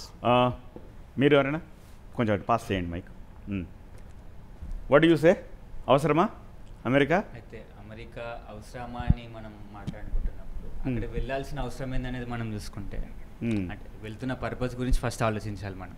Higher education కోసం వెళ్తున్నాం అనుకుంటే ఇక్కడ లేదా, అంటే ఇక్కడ కొన్ని రిసోర్సెస్ ఉండకపోవచ్చు, ఇక్కడ లేకున్నా కూడా అక్కడికి వెళ్తే ఓకే అండి. కాకపోతే ఇక్కడ అవైలబుల్ ఉండి కూడా ఇక్కడ మన రిసోర్సెస్ వాడుకోకుండా అక్కడికే వెళ్ళి నేర్చుకుంటాను, క్వాలిటీ ఆఫ్ ఎడ్యుకేషన్ అక్కడే ఉందనేది మాత్రం తప్పండి. ఓకే, మీరేమంటారు? ఇప్పుడు ప్యానల్ మెంబర్స్ చెప్పినట్టు higher education for suppose MS BTech చాలామంది వెళ్తున్నారు. వాళ్ళు వెళ్ళినప్పుడు కూడా వాళ్ళకి మీరు చెప్పినట్టు అక్కడ ఇంటర్న్షిప్ కానివ్వండి, ఆన్ క్యాంపస్ వాళ్ళకి జాబ్స్ కానివ్వండి అంటున్నారు. అది ఇప్పుడు 2014 ముందు ఆ పరిస్థితి ఇండియాలో ఉందంటే నేను చెప్పలేను. కానీ 2014 తర్వాత మన ఐఐటీస్ కానివ్వండి, ఎన్ఐటీస్ కానివ్వండి విత్ స్టైఫండ్ కూడా ఇంటర్న్షిప్ ప్రొవైడ్ చేసే పరిస్థితి ఉంది. మేడం చెప్పినట్టు స్కిల్డ్ వాళ్ళు మాత్రమే వెళ్తున్నారు. ఆ స్కిల్డ్ వాళ్ళు కూడా వెళ్ళాల్సిన అవసరం లేదు. ఇప్పుడు ఇండియాలో కూడా మంచి పరిస్థితులు ఉన్నాయి. ఇప్పుడు నేను చెప్పినట్టు ఐఐటి, ఐఐఎంస్ కానివ్వండి, ఎన్ఐటీస్ కానివ్వండి. ఎగ్జాంపుల్ మనం ఇప్పుడు మన ఐఐటి హైదరాబాద్ పోర్టల్ ఓపెన్ చేసిన చాలా ఇంటర్న్షిప్స్ వాళ్ళకి సంబంధించిన ఏంది ఏఎంఎల్కి సంబంధించిన ఇంటర్న్షిప్స్ కానివ్వండి, వాళ్ళకి ఏమైనా ఇప్పుడు టెక్ స్టార్టప్ కోసం వాళ్ళు వెళ్తున్నారు. ఇంతకుముందు ఇండియాలో పరిస్థితి లేదు కావచ్చు. కాకపోతే ఇప్పుడు మన గవర్నమెంట్స్ కూడా ప్రతి స్టేట్లో ఇంక్యుబేషన్ సెంటర్ స్టార్ట్ చేసింది. వాళ్ళకి డెవలప్ ఏంది వాళ్ళ ఐడియాని డెవలప్ చేసుకోవడానికి కానీ, యాప్ డెవలప్మెంట్ కానీ, వెబ్సైట్ డెవలప్మెంట్ కానీ ఇప్పుడు ఇండియాలో అన్నీ ఉన్నాయి. ఇంతకుముందు అంటే లేవు కాబట్టి అందరూ ఫారెన్ వైపు మొగ్గు చూపడం కానివ్వండి, అటు వెళ్ళడం కానీ ఓకే. కాకపోతే ఇప్పుడు ఆ పరిస్థితి మన దగ్గర కూడా ఉంది. ఇన్వెస్టర్స్ కూడా ఇప్పుడు ఫారెన్ ఇన్వెస్టర్స్ కూడా చాలామంది ఇండియన్స్ పైన చూస్తారు. ఏంది వీళ్ళ ఐడియాస్ చాలా బాగున్నాయి, టెక్ స్టార్టప్ కానీ వాళ్ళే మన మీద ఇన్వెస్ట్ చేయడానికి ఇక్కడ రెడీగా ఉన్నప్పుడు మళ్ళీ మనం అమెరికా వెళ్ళి మళ్ళా మేడం చెప్పినట్టు ఇప్పుడు అక్కడ ఆన్ సైడ్ క్యాంపస్ మీద ప్లేస్మెంట్స్ ఉన్నాయి. అవి ఒక సరే నేను చెప్పుకోగలుగుతాను, ఇప్పుడు మన పేరెంట్స్తో చెప్పుకోగలిగేటట్టుగా అయితే కావు. ఫెలోషిప్స్ ఉంటాయి, కొన్ని ఉంటాయి. ఎందుకంటే నేను ఇప్పుడు బీటెక్ స్టూడెంట్ కాబట్టి నా సీనియర్స్ వెళ్ళేటప్పుడు చూసిన ఏంది ఎంటెక్ మాస్టర్స్కి వెళ్ళేటప్పుడు అందరు ఏంది ఇది ఫెలోషిప్స్ ఉన్న వాళ్ళు వెళ్తారు. మిగతా వాళ్ళు ధైర్యంగా చెప్తారు నాకు ఫెలోషిప్ వచ్చింది వెళ్తాను. మిగతా వాళ్ళు మేడం అన్నట్టు క్యాఫ్టేరియాలు పనిచేయాలి, వాళ్ళు ధైర్యంగా చెప్పుకోలేకపోతారు కూడా. ఫెలోషిప్స్కి వచ్చే వాళ్ళు అంత డబ్బులు ఇటు రావు. మళ్ళీ మనం అక్కడ డబ్బులు వస్తున్నాయంటే అక్కడ కాస్ట్ ఆఫ్ లివింగ్ కూడా చాలా ఎక్కువ. $5 వస్తున్నాయి ఇప్పుడు గంట పని చేస్తే. కానీ అక్కడ ఒక మనం వెళ్ళిన వాడే లంచ్ చేయాలన్నా మినిమం $2-3 లేనైతే లంచ్ చేయలేడు కదా. వచ్చినట్టు అవుతున్నాయి. మళ్ళీ అది చేసి అంతా అమెరికా వెళ్ళి ఫుల్ టైం స్టడీస్ పైన ఫోకస్ కూడా చేయలేరు వాళ్ళు. అంత పార్ట్ టైం నాకు ఇది ఎందుకంటే ఇంతకుముందు లేవు మనకు. ఓకే, కొన్ని వ్యాలిడ్ పాయింట్స్ కనిపిస్తున్నాయి. Now I'm jumping to the segment 2. Okay, ఇప్పుడు అవసరమా అనే దాని మీద ఒక క్లారిటీ వచ్చింది కాబట్టి నెక్స్ట్ కరిగిపోతున్న ఈ డాలర్ డ్రీమ్స్ కళలకు సంఖ్యలు అనే సెగ్మెంట్కి వస్తున్నాను నేను. రాహుల్ గారు పాయింట్ రైజ్ చేస్తున్నారు, చెప్పండి. మేము యూఎస్కి పోయి అక్కడి నుంచి డబ్బులు ఇక్కడ ఎన్నుకో పంపుతున్నామండి. ప్రతి ఏడాది మేము $100 బిలియన్ పంపుతున్నాం. మీకు సింపుల్గా చెప్పాలంటే మా $100 బిలియన్ లేకపోతే మీకు పెట్రోల్ రాదు. మీరు ఇయర్లీ పెట్రోల్ స్పెండ్ చేసేది మొత్తం ఎన్ఆర్ఎస్ పంపించేది డబ్బులు. ఇంకోటి 100 ఎయిర్పోర్ట్లు కడతడానికి రెడీ ఉన్నారు. ఒక్క ఏరోప్లేన్ తయారు చేస్తలేరా మన ఇండియాలో? ఒక్క ఏరోప్లేన్ అన్న తయారవుతుంది. అప్పుడేదో పుష్పక విమానం పోయినప్పుడు వెనుక హిస్టరీ కాదు, ముందు చూసుకోవాలి మనం. వెనకడెప్పుడో మన పుష్ప విమానం ఎక్కుతాం. ఎప్పుడైనా ఎవరైనా ఎక్కినా అండి పుష్పక విమానం? ఆ ఎక్కే విమానాలన్నీ అక్కడనే తయారవుతున్నాయి. సో ఇప్పటికి కూడా మీకు ఇంకోటి ఏంటంటే ఒక 5 years ఇక్కడి నుంచి పోయిన వాళ్ళు అందరూ పెళ్లి చేసుకుని ఉంటారు కదా, వైఫ్ అండ్ హస్బెండ్, వాళ్ళ శాలరీ ఎంత ఇప్పుడు ఇక్కడ ఒక 5 years అంటే బ్యాచిలర్స్ డిగ్రీ అయిపోయిన తర్వాత 5 years పెళ్ళి అయిపోయి ఇద్దరు కలిసిన వాళ్ళ శాలరీ ఎంత కంపేర్ చేస్తే జమీన్ ఆస్మాన్ ఫరక్ ఉంది. అసలు ఒక ఫ్యామిలీ అక్కడ 5 years అక్కడ ఉందనుకోండి, స్టూడెంట్ వీసా అయిపోయి H1 మీద ఉన్న వాళ్ళు ఎంత సాలరీ ఉంటుంది యావరేజ్? ఇద్దరు కలిపి $250,000 to $300,000. అంటే మీ లెక్క ప్రకారం ఇప్పుడు 2.5 కోట్లు 2 కోట్లు 3 కోట్లు మధ్యలో సాలరీ వస్తుంది. ఇక్కడ వాళ్ళకి ఎంత వస్తుందండి? రాదు. అంటే సరే మీరు చదువుకొని మీరు హాబీస్ అవి చేయదలుచుకుంటేనేమో డిఫరెంట్. కోటి విద్యలు కూటి కోసమే అంటే కష్టపడి డబ్బులు సంపాదించాలన్న ఇంటెన్షన్ ఉంటే మాత్రం America definitely very good opportunity. Fine. ఇప్పుడు మీరు అంటున్న పరిస్థితులు కూడా మారుతున్నాయి రాహుల్ గారు. నిజంగా మనం కూడా ఆత్మనిర్భర భారత్లో మనం కూడా మీరు అన్నట్టు రేపో మాపో ఫ్లైట్ మనం కూడా తయారు చేసే రోజులు వస్తున్నాయి. అదేం పెద్ద విషయం కాదు. ఇండిజియస్ రాకెట్స్ మనం పంపించట్లేదా? సో అది వస్తాయి, అదేం లేదు, పెద్ద విషయం ఏం కాదు. ఎందుకంటే మన డెమోక్రాటిక్ సిస్టంలో మనమేం చైనా లాగా లేం కదా. గవర్నమెంట్స్ మారుతూ ఉంటాయి, పాలసీలు మారిపోతూ ఉంటాయి, కాబట్టి కొంచెం ముందు వెనక అవుతూ ఉంటుంది. బట్ బై అండ్ లార్జ్ నా పాయింట్ ఏంటంటే I agree with you some extent. ఎందుకు అంటున్నానంటే ఈ మాట, ఓకే ఇక్కడ నేను ఒక ప్రోమో ప్లే చేస్తే అది ఎంత స్ట్రైక్ అయిందంటే మా వ్యూయర్స్కి, ఇక్కడేమో అమ్మ చేతి గోరుముద్దలు తింటూ అక్కడ ఎంగిల్ ప్లేట్లు ఎత్తుతూ ఉంటారు. ఇక్కడ స్వాభిమానం వచ్చేస్తుంది, ఇంట్లో గ్లాస్ ఇక్కడి నుంచి తీసి అక్కడ పెట్టరు. మీకు అర్థమవుతుందా? ఎందుకు పరిస్థితి అలా దాపురించాల్సిన పరిస్థితి ఎందుకు వస్తుంది? ఇక్కడ కోల తను అంటే ఇక్కడ బొగ్గతను అక్కడ పోయి డైమండ్ అవుతుండు అట్లా అనుకోవాలి. ఎందుకంటే ఇక్కడ నుండి సోమరిపోతూ అక్కడ మంచి కష్టపడుతుండు. కరెక్టే, నేను అదే అంటున్నాను. నేను ఆ మార్పు వస్తుంది కరెక్టే, అందరికీ అప్లై చేయలేని పరిస్థితిలో ఉంది కదా సార్. ఇక్కడ I have an observation to be made sir. బేసికల్గా ఏంటంటే అండి, ఇప్పుడు సార్ చెప్తున్నది, మన యాంకర్ గారు చెప్తున్నది ఏంటంటే, ఇక్కడ ఉన్నప్పుడు మనం మీనియల్ వర్క్ చేయట్లేదు, అక్కడ ఉన్నప్పుడు మనము ఆ పనులు కూడా చేస్తున్నామంటే, యాక్చువల్గా చెప్పాలంటే డిగ్నిటీ ఆఫ్ లేబర్ అనేది యుఎస్లో ఉందండి. డిగ్నిటీ ఆఫ్ లేబర్ యుఎస్లో ఉంది. వాళ్ళు ఏంటంటే అసలు ఒక స్టూడెంట్ ఇక్కడి నుంచి పోయిన తర్వాత పాజిటివ్ సైడ్ చూస్తే వాళ్ళు ఏమంటున్నారంటే సార్ ఇండియాలో ఉంటే మేము 20 ఏళ్లలో నేర్చుకోలేదు, అక్కడ 6 నెలల్లో నేర్చుకున్నాము. Because there is no other go. ఇక్కడ నేను బ్యాంక్ అకౌంట్ ఓపెన్ చేయాలంటే మా మామకు ఫోన్ చేస్తా అండి, నేను ఇక్కడ ఏదో నా కాలేజీలో సీట్ కావాలంటే మా చిన్నాన్నకు ఫోన్ చేస్తా. అక్కడ ఎవరికి చేయడానికి ముళ్ళకర్ర చేతితో పట్టుకుంటేనే మనిషి మారతాడు. అలా అట్లాగా సార్, నువ్వే పరిగెత్తాలి ప్రధానికి.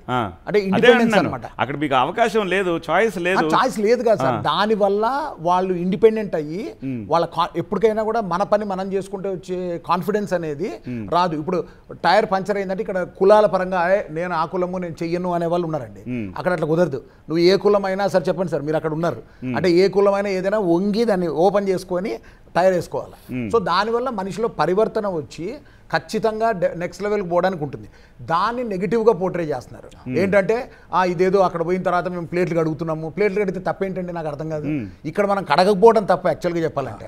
నువ్వు ఇంటికి రాగానే కాళ్ళు పైకి పెట్టి అమ్మ అని చెప్పి లేడీని పిలిపించి కాఫీ తాగడం కరెక్టా? సో అక్కడ అలా కాదండి, అన్నీ చేసుకోవాలి. నా ప్రకారం ఏంటంటే ఒక వ్యక్తి ఆస్ట్రేలియాకి కానీ యూకేకి కానీ మేము 24 ఏళ్ళ నుంచి పంపిస్తున్నామండి. పంపించడం వల్ల సార్ కరెక్ట్గా అన్నారు, థ్యాంక్ యూ సార్. లైక్ ఇక్కడ గోల్డ్ కొన్నాడు అక్కడ డైమండ్ అవుతాడండి పక్క. ఎందుకంటే వాడు ప్రపంచాన్ని ఫేస్ చేయడానికి అవసరమైన శక్తిని సంపాదించుకుంటాడు అక్కడికి వెళ్ళటం వల్ల. మనము వర్క్ని డివైడ్ చేసి ఇది మీనియల్ వర్క్, అది అప్పర్ వర్క్, నాకు వీసాలు ఉన్నాయి అంటే అది వేరండి. కానీ శేఖర్ గారు ఇప్పుడు మన ప్లేట్ మనం కడుక్కోవడం బాగుంటుంది, రెస్టారెంట్లోకి వెళ్ళి ఎంగిల్ ప్లేట్లు ఉద్యోగం సార్, అది జాబ్ సార్. అది మరి ఇక్కడ మనం తిన్న కాఫీ గ్లాస్ కూడా సింక్ లో పెట్టాలి. అదే ఇక్కడ రెక్టిఫై కావాలంటాను నేను. ఇక్కడ సింక్ లో పోయి మనమే పెట్టాలా, ఇక్కడ న్యూస్ పేపర్ వేయాలి స్టూడెంట్ పోయి పొద్దున. అప్పుడే వాడు ఎదుగుతాడు, వాడికి డబ్బు విలువ. ఇప్పుడు చాలా మంది పేరెంట్స్ ఏడుస్తున్నారండి ఇక్కడ. ఏంటంటే మా పిల్లాడికి అసలు డబ్బు విలువే తెలియదండి, ఫోన్ పోగొట్టుకుంటాడు, బ్యాగ్ పోగొట్టుకుంటాడు, వచ్చి ఇమ్మంటాడు. అక్కడ పోయి వాడు పని చేస్తే అక్కడ ఒక్కొక్క గాజు గ్లాసు అరగంట కడుగుతారు సార్, ఎంత నీట్గా ఉండాలని. కడిగితే వాడికి తెలుస్తుంది దాని వాల్యూ ఏంటి అనేది, వీళ్ళు అండర్స్టాండ్. అది ఇంకా బెటర్ కదా సార్ యాక్చువల్గా. If you take it that way, he will mould himself to face the world in a bold way if he goes there. If is here మీరు కరెక్ట్గా చెప్పారు, కాళ్ళు పైకెత్తి కాఫీదా ఇదే అని చెప్పి లార్డ్ లాగా చేసి ఆ ఫ్యూడలిజము హైరార్కీ అవన్నీ పెట్టుకుంటారు సార్. అది నాకు తెలిసి అక్కడికి పోవటం వల్ల మనుషులు మారుతారు, కష్టపడతారు ఖచ్చితంగా. మనం ఇక్కడ కళ్ళు నీళ్లు పెట్టుకుంటే దాన్ని చూసి అమ్మ మావాడి ఇక్కడ బాగా 8 గంటలకు లేచేటోడు అక్కడ 4 లేయాలి. ఇప్పుడు ఇక్కడ ప్రోగ్రామ్ 10 గంటలకు స్టార్ట్ చేస్తే 10 ఏం సార్ ఒప్పుకుంటారు? అట్లా ఉండదండి. 10 అంటే 10 ఖచ్చితంగా స్టార్ట్ కావాలి. అది మనకు నచ్చదు. అవును నా ఇష్టం వస్తా అరగంట తర్వాత అన్నట్టుగా. ఇంకోటి ప్లేట్లు క్లీనింగ్ అన్నది అండి, మా దగ్గర ప్రతి ఒక్క ఫ్యామిలీలో ప్రతి ఒక్క మా పిల్లల్ని కూడా రెస్టారెంట్లో కంపల్సరీ పని చేయాలి. Value, dignity and labour. President కూతురుని కూడా అక్కడ ఏం చేస్తారంటే, ప్రెసిడెంట్ కూతురు పోవాలంటే సెక్యూరిటీ కదా, ఆమెను వేషం మార్పిచ్చేసి రెస్టారెంట్ బార్లో పని చేపిస్తారు. ఎందుకంటే ఇంకోళ్ళ ఎంగిలి ప్లేట్లు కడగాలి, ఆ వాల్యూ రావాలి. మీరేమంటారు అక్కడ పోయి ఇంకోళ్ళ ఎంగిలి ప్లేట్లు కడితే అది గలీజ్ అనిపించలేదు మాకు. అట్స్ వెరీ ప్రైడ్ అనిపిస్తుంది. మా ఓడి పోయి రెస్టారెంట్లో పోయి మా ఓడి పోయి ఎంగిలి ప్లేట్లు కడిగాడు. I feel proud about it. అది అందులో తప్పేం లేదు. ఒకవేళ దాన్ని ఇన్సల్ట్ అనుకుంటే అది మీ ఇండియానే ఇన్సల్ట్ అనుకుంటాను. ఓకే, డిగ్నిటీ ఆఫ్ లేబర్ గురించి మాట్లాడుతున్నారు. సో పాయింట్కి వస్తే the median age of India, okay, the working if you take it is 29. If you take US తీసుకుంటే 35, 38, and China it's 38, and Japan 50 we can. So ఇది చాలా పవర్ఫుల్. అంటే ఇది ఒక స్వర్ణయుగం ఇండియాకి, కరెక్ట్. ఆత్మనిర్భర్ భారత్ లాంటి మనకి ఉన్నప్పుడు ఈ పవర్ని మీరు అన్నట్టు ఏరోప్లేన్స్ యూఎస్లో తయారు చేసే బదులు ఐఐటీస్ లాంటివి ముందుకొచ్చి if you push people, if you push students here, why can't we do that here? Point is political debate అండి. ఇక్కడ ఇప్పుడు మీరు అడ్వైజ్ చేసేదంటే మీకుండే ఆపర్చునిటీ అక్కడ ఎక్కువ ఉంది ఇక్కడ కన్నా. ఇక్కడ ఒక లీగల్ కేసు అయిందనుకోండి, ఆ ల్యాండ్ ఎవరిదో తెలియదు. అది లాయర్కి ఇచ్చినా 3 లాయర్కి ఇస్తే కూడా తెలియదు. లిటిగేషన్, ఒక కేసు లిటిగేషన్ అయితే 30 ఏళ్ళు పడుతుంది లిటిగేషన్ వచ్చే వాటికి. మీ పొలిటికల్ సిస్టమ్ ఇంకా ప్రిపేర్ లేదు. కాస్ట్ ఆఫ్ డూయింగ్ బిజినెస్ ఇక్కడ హై. ఇక్కడ ఉన్న లీజ్ రేట్స్ ఉన్నాయి కదా, హైదరాబాద్ ఉన్న లీజ్ రేట్స్ మా ఆఫీస్ బిల్డింగ్ లీజ్ రేట్స్ కన్నా హైయర్ రేట్స్ ఉన్నాయి ఇక్కడ.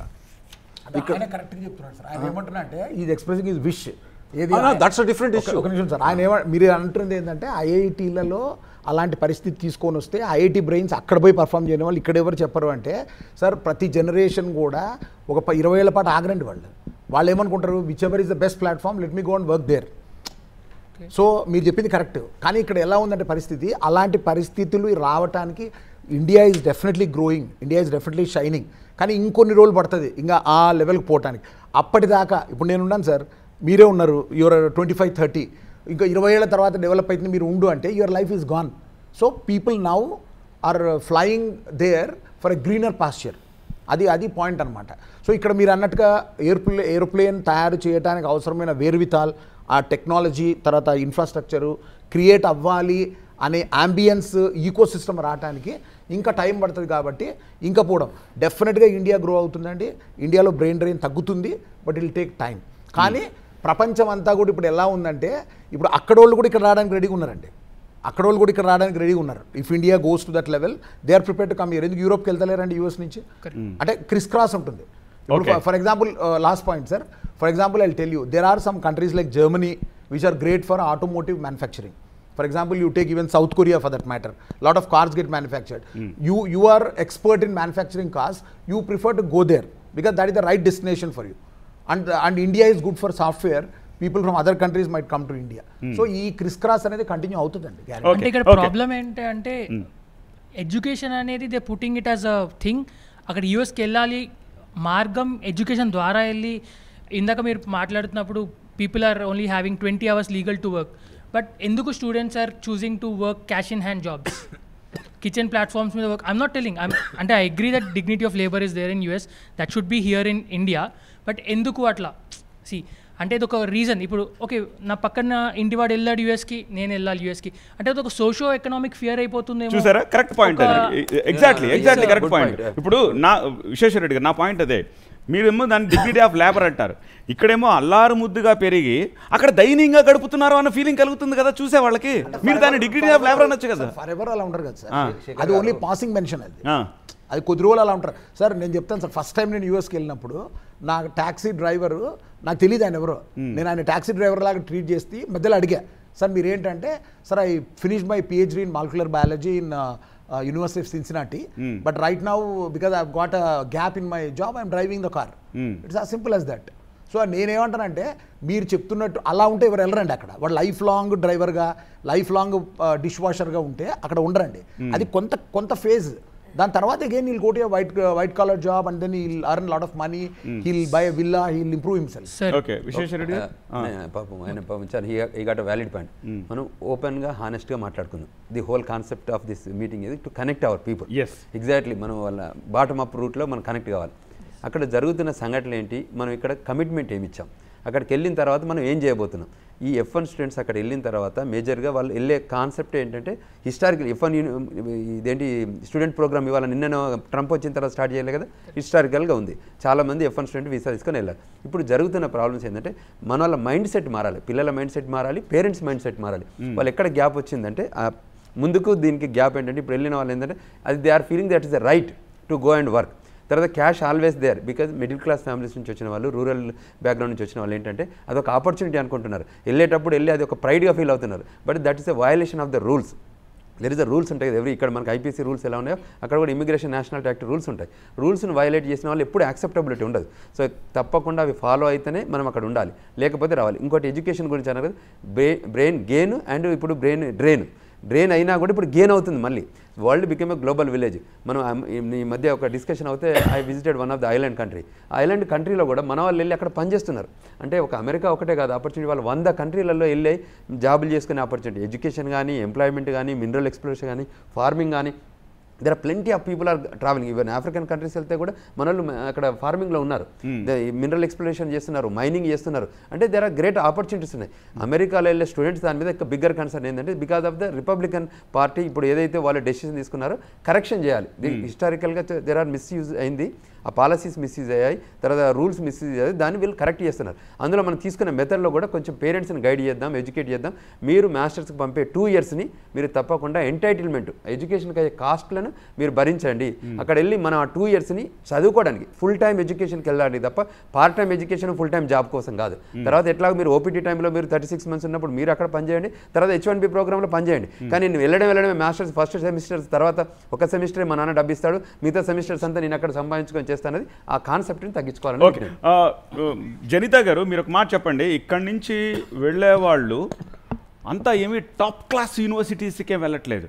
కొంతమంది అయితే, శేఖర్ గారు చెప్పాలి దానికి, కొంతమంది అయితే ఊరు పేరు లేని యూనివర్సిటీలకు వెళ్తున్నారు. మీకు గుర్తుండే ఉంటుంది, కొద్ది సంవత్సరాల క్రితం కాళ్లకు హ్యాండ్ కప్స్ అవి వేసి అవి సంఖ్యలు అవి వేసి కొద్ది రోజుల పాటు అక్కడ ఉంచాడని వాళ్ళు ఏదో నేరస్తుల కింద చూపించి ఆ తర్వాత వాళ్ళని అక్కడి నుంచి పంపించేశారు. ఆ యూనివర్సిటీకి అఫిలియేషన్ లేదు XYZ రీజన్స్ చెప్పి. కొన్ని యూనివర్సిటీలు ఎంత అన్యాయం అంటే వారంలో ఒకే రోజు లేకపోతే 2 రోజులు క్లాసులు పెడతాయి, మిగిలిన 5 రోజులు వీళ్ళు either sitting in the room simply and లేకపోతే వెళ్ళి పాట అసలు లేకుండా ఉన్నాయి చాలా ఉన్నాయి. లేకుండా ఉన్నాయి. అంటే యూనివర్సిటీ కాలిఫోర్నియాలో ఉంటుంది, ఆయన న్యూయార్క్లో పనిచేస్తూ ఉంటాడు, అసలు యూనివర్సిటీకే వెళ్ళడు, దే విల్ మేనేజ్ సంథింగ్. మరి అలాంటి వాటికి వెళ్ళే వాళ్ళని ఎలా ఎంకరేజ్ చేద్దాం మనం?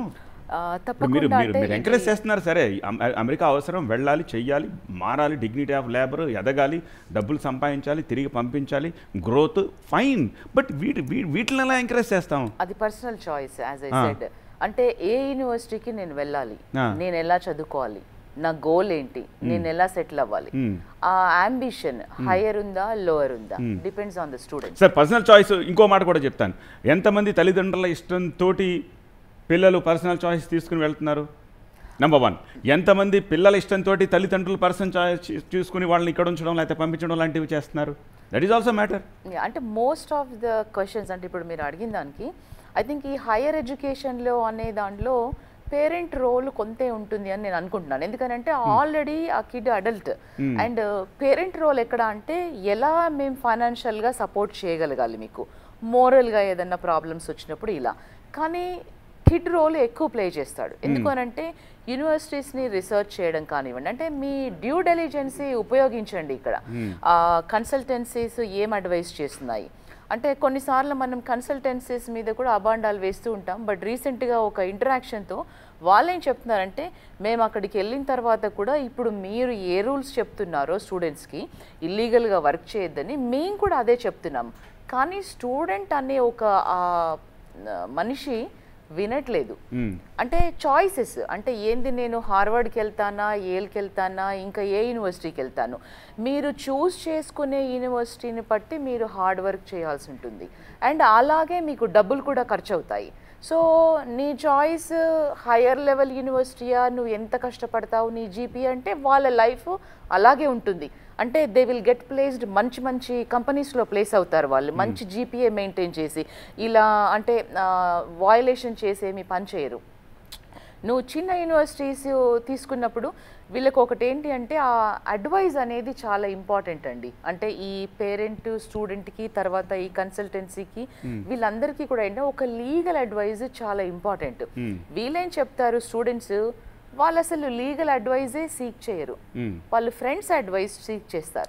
నేను వెళ్తున్నాను వీళ్ళకి ఒక మంచి యూనివర్సిటీలో, అంటే నాకు తెలిసి ఒక చాలా కన్సల్టేషన్స్ వస్తుంటాయి, వాళ్ళు చెప్తారు అంటే ప్రాబ్లమ్స్ వచ్చాక చెప్పేది వాళ్ళు, వీళ్ళకి మంచి యూనివర్సిటీలో సీట్ వస్తుంది, వెళ్ళిన తర్వాత యూనివర్సిటీలో మొహం కూడా చూపించరు, ఇంకో యూనివర్సిటీకి మారుతూ ఉంటారు.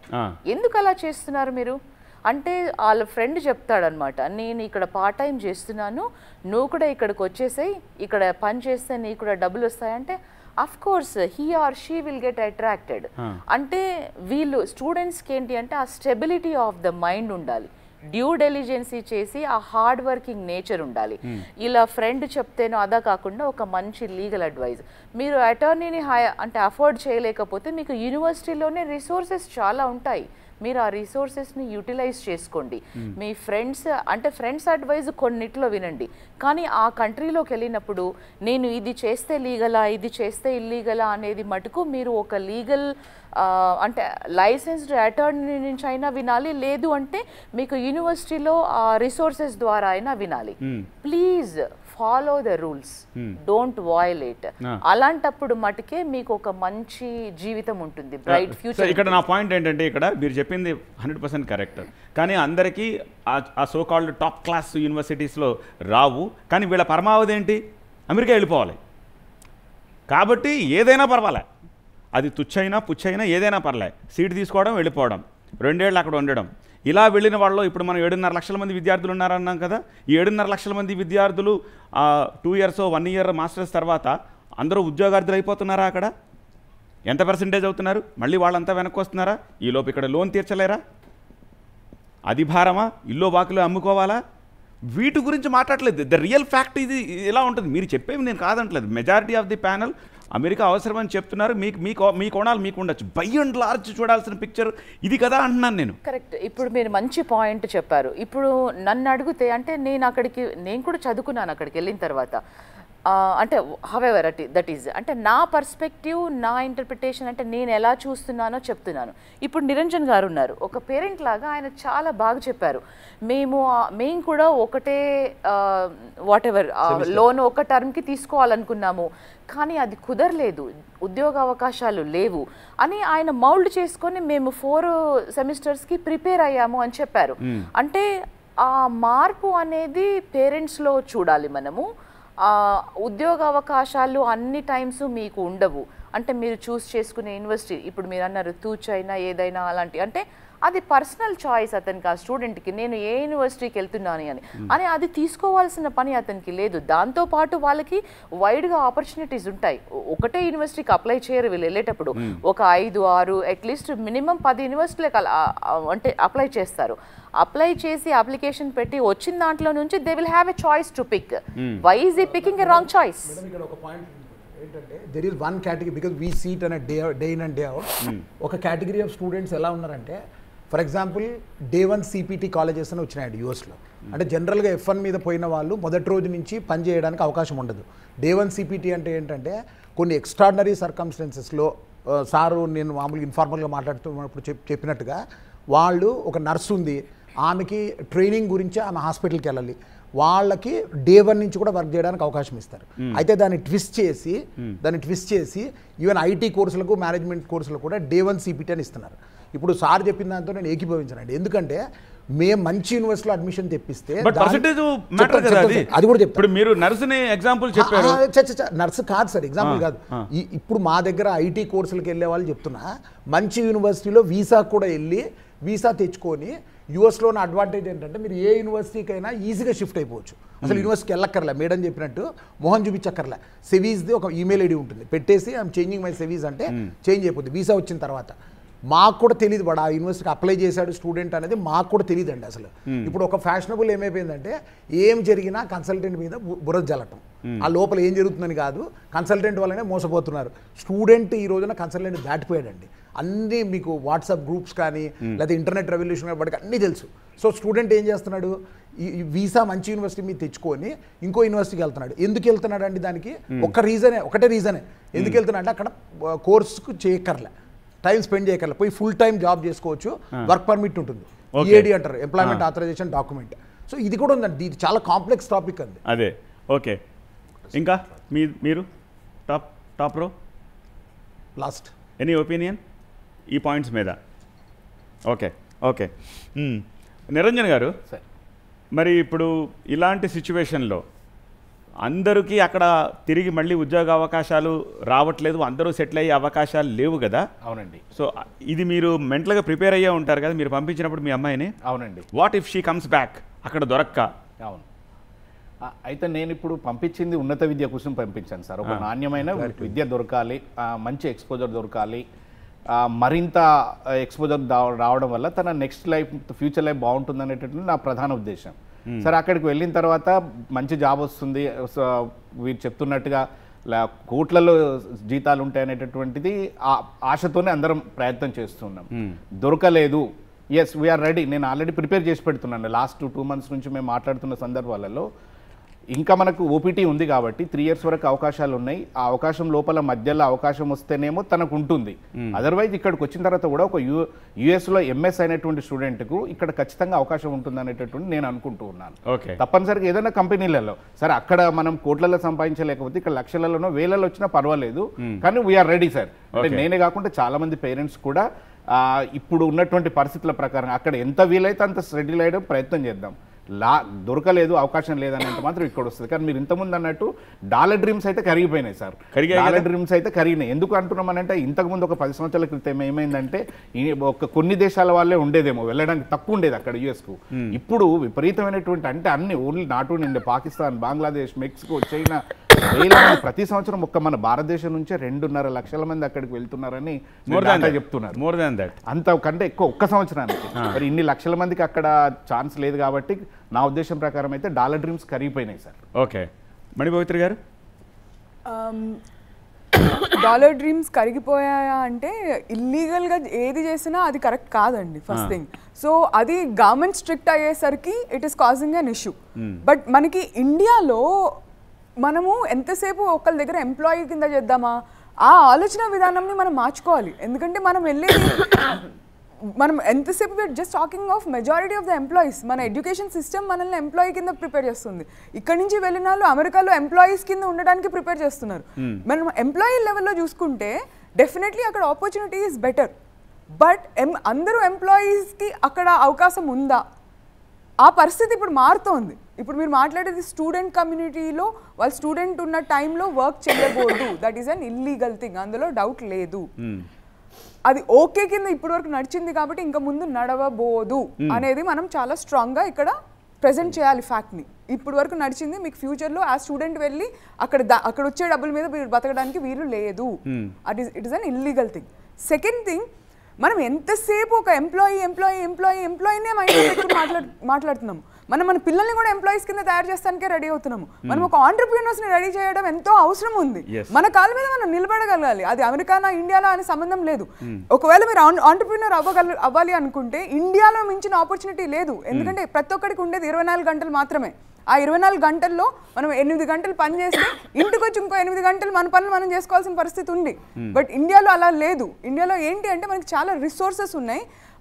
మనకున్న పాపులేషన్కి మనం మ్యాసివ్గా గ్రో అయ్యే ఆపర్చునిటీ ఇండియాలోనే ఉంది. మనము యాజ్ పేరెంట్స్ మన ఆలోచన విధానం మారాలి. మనం ఒక పిల్లల్ని లైఫ్ లాంగ్ ఇంకో కంపెనీకి పనిచేసి హాయిగా నెల జీతం వస్తడానికి రెడీ చేయడం అనేది తప్పు. ఆ ఎక్స్పోజర్ ఏదో ఓన్లీ అమెరికాలో ఉన్నది అనేది కూడా తప్పు. మనం ఇక్కడ ఇండియాలో రైట్ ఫ్రమ్ ద బిగినింగ్ ఒక ఆంటర్ప్రీనర్షిప్ వేలో ఒక కిడ్నీ రేస్ చేస్తే సార్ వాళ్ళు చెప్పినట్టు dignity of labour is very very important. At the same time మనం చాలా ఒక ఆంటర్ప్రీనర్ మైండ్ సెట్ ఉన్న వాళ్ళని కనుక రేస్ చేస్తే ఇండియాలో రైట్ నా ఉన్నంత ఆపర్చునిటీ ప్రపంచ దేశాల్లో ఎక్కడా లేదు. ఓకే, మన నెక్స్ట్ సెగ్మెంట్ ఈ ప్రాసెస్లో పేరెంట్స్ కష్టాలు, వాటికి సంబంధించి ఇప్పుడు మనం మాట్లాడుకోబోతున్నాం. So being a parent Niranjan గారితోనే మొదలు పెడతాను. నిరంజన్ గారు, అఫ్కోర్స్ మీరంటే చెప్పారు ఆల్రెడీ ప్రాసెస్ ఎలా ఉంటుందో అని, కానీ మీరు పంపించాలి మీ పాపని అమెరికా అన్నప్పుడు డెఫినెట్గా మీరు చాలా ఆలోచించి స్టడీ చేస్తుంటారు. ఈ ప్రాసెస్లో మీరు ఎలాంటి అంశాలని గమనించారు పేరెంట్స్ కష్టాలకు సంబంధించి? నిజానికి పిల్లలు గ్రాడ్యుయేషన్ అయిపోతుంది అన్నప్పటి నుంచే పేరెంట్కి కష్టాలు ప్రారంభమైతేమో సార్. ఎందుకంటే పిల్లలకి అప్పుడు ఆ టైంలో ఉన్నటువంటిది వాళ్ళ స్నేహితుల ద్వారానో లేకపోతే కొంతమంది సొంతంగానో వాళ్ళకి ఆలోచన ఉంటుంది. ఖచ్చితంగా బయట దేశంలో ఎక్కడ అది యూరోప్ కావచ్చు, ఆస్ట్రేలియా కావచ్చు, అమెరికా కావచ్చు, బయటికి వెళ్ళాలనేటువంటి ఆలోచన అయితే వస్తుంది. దీనికి పిల్లలకు అంటే వాళ్ళ ఏజ్ అలా ఉంది, వాళ్ళకు పేరెంట్స్ యొక్క ఫైనాన్షియల్ పొజిషన్ అనేటటువంటిది సెకండరీ ఉండొచ్చు. వాళ్ళకి ఎంతసేపు ఏ బ్యాంకు నుంచి లోన్ తీసుకుంటామేమో, బ్యాంకులు సహాయం తీస్తే అన్ని బ్యాంకులు అది ఒకటి ఉంది, బ్యాంకు లోన్ ఇస్తూనే మనం వెళ్ళొచ్చు, ఒక సెమిస్టర్ వాడుకోవచ్చు, తర్వాత అంతా మేము పార్ట్ టైం చేసుకోవచ్చు అని. కానీ తల్లిదండ్రులకు మాత్రం ఇవి చాలా ఒక పెద్ద కఠినమైనటువంటి పరీక్షనే అది. అంటే అక్కడ ఓన్లీ ఫ్లైట్ ఎక్కించేంత వరకే కాదు, లోన్ ప్రాసెస్లో మాత్రం చాలా ఇబ్బందులు ఉన్నాయి సార్. అంత ఫెయిర్గా లోన్లు అనేటటువంటి లేవు, చాలా మ్యానిపులేషన్స్ జరుగుతున్నాయి, డాక్యుమెంట్స్ మార్చుతూ ఉన్నారు. మొత్తానికైతే లోన్ సాధించిన తర్వాత కూడా అక్కడికి వెళ్ళాలి పంపించాలి అని అంటే మాత్రం చాలా ఎలా ఉంటుందో ఏమో తెలియని దేశం, 1000 కిలోమీటర్లు, మంచి చెడు ఎవరు చూసుకునే వాళ్ళు ఉండరు, కాబట్టి ఎలా ఉంటుందో అనేటటువంటి పరిస్థితుల విషయంలో మాత్రం యాజ్ ఏ పేరెంట్గా మాత్రం పోయి ప్రతి నిమిషం ప్రతిరోజు చాలా పంపించడం ఒక్కరోజే కాకుండా ప్రతిరోజు కూడా ప్రతినిత్యం కూడా మైండ్లో మాత్రం ఒక బ్లాక్ ఉంటుంది. అయ్యో పిల్లలు ఎలా ఉన్నారో, ఏం జరుగుతుందో అనేటటువంటిది ఒక టెన్షన్ అయితే తప్పనిసరిగా ఉంటుంది. ఓకే, విశ్వేశ్వర రెడ్డి గారు, మీరేం అబ్జర్వ్ చేశారు? పేరెంట్స్ ఎట్లాంటి కష్టాలు పడుతూ ఉంటారు మిమ్మల్ని ఇక్కడికి పంపించడానికి అని చెప్పి మీరు ఎప్పుడైనా ఎవరితోనైనా ఇంటరాక్ట్ అయ్యారా అక్కడ వాళ్ళతోటి? చాలా మందితో ఇంటరాక్ట్ అయ్యాము. అంటే నేను I travel around the cities వెళ్ళినప్పుడు కూడా పేరెంట్స్ కానీ పిల్లలకు కానీ కాలేజెస్ అంటే ఎకో సిస్టంలో ఇంతమంది పాపం పిల్లలు కూడా రేజ్ చేశారు. అందరు అసలు వెళ్ళాలా వద్ద అన్న దాని సబ్జెక్ట్ మీద డిస్కస్ చేస్తే ఇక్కడ ఉన్న ఎడ్యుకేషన్ కంటే అక్కడ కొంచెం క్వాలిటీ ఎడ్యుకేషన్ ఎక్కువగా ఉంది. సో దానిపైననే పేరెంట్స్ ఇంట్రెస్ట్ చూపిస్తున్నారు. తర్వాత ఒక ప్రైడ్గా అంటే మా అబ్బాయి అమ్మాయి కానీ అక్కడ అమెరికాలో చదువుకొని వచ్చారంటే గొప్పగా ఉంటుంది, వాల్యూ ఆ శాతం కూడా ఎక్కువే ఉంటుందని నా ఫీలింగ్ ఉంది. చాలా ఉంది ఒక ప్రైడ్. ఇప్పుడు ఊర్లో చెప్పుకోవడానికైనా వాళ్ళు అంటే యాజ్ అ పేరెంట్గా ఉంటుంది కదా, మా పిల్లలు అమెరికాలో చదువుకుంటున్నారనో. నేను ఎక్కడ వెళ్ళినా ఈవినింగ్ మీటింగ్స్ అండ్ గ్రీటింగ్స్కి వెళ్తే కూడా మెజారిటీ ఆఫ్ ద పీపుల్ ఇంట్లో ఇవాళ పేరెంట్స్ అంటే ఏంటి ఇంట్లో ఎంప్టీ నెస్టర్స్ ఉన్నారు ఇక్కడే. అంటే మెజారిటీ అయితే అమెరికాలో ఉన్నారు, లేకపోతే వరల్డ్లో ఏదో ఒక కంట్రీలో, వెదర్ యూరోప్లో ఉన్నారా, ఆస్ట్రేలియా, న్యూజిలాండ్లో ఉన్నారా కానీ బట్ ఇంట్లో లేరు. సెకండ్ జనరేషన్లో.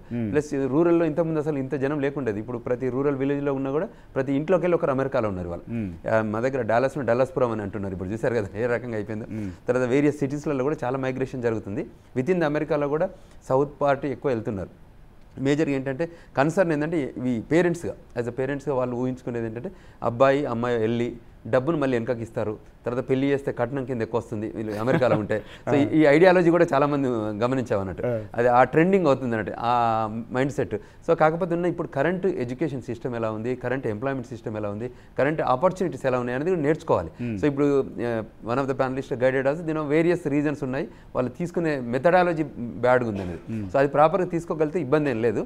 సో ఆ కన్సర్న్లో మేము కూడా షేర్ చేస్తున్నాం. వెళ్ళినప్పుడు నేను ఇంజనీరింగ్ కాలేజీలోకి వెళ్తున్నాం, పిల్లల్ని మీట్ అవుతున్నాం, తర్వాత పేరెంట్స్ని కలుస్తున్నాం, వాళ్ళు మీట్ అవుతున్నాం. అక్కడ ఉన్న సిస్టమ్ను మేము ఎగ్జాక్ట్గా ఎక్స్ప్లెయిన్ చేస్తున్నాం. ఇది సిచ్యువేషన్, దీనికి మీరు అడాప్ట్ అవ్వగలితేనే తీసుకురండి, మీ పిల్లల్ని పంపండి.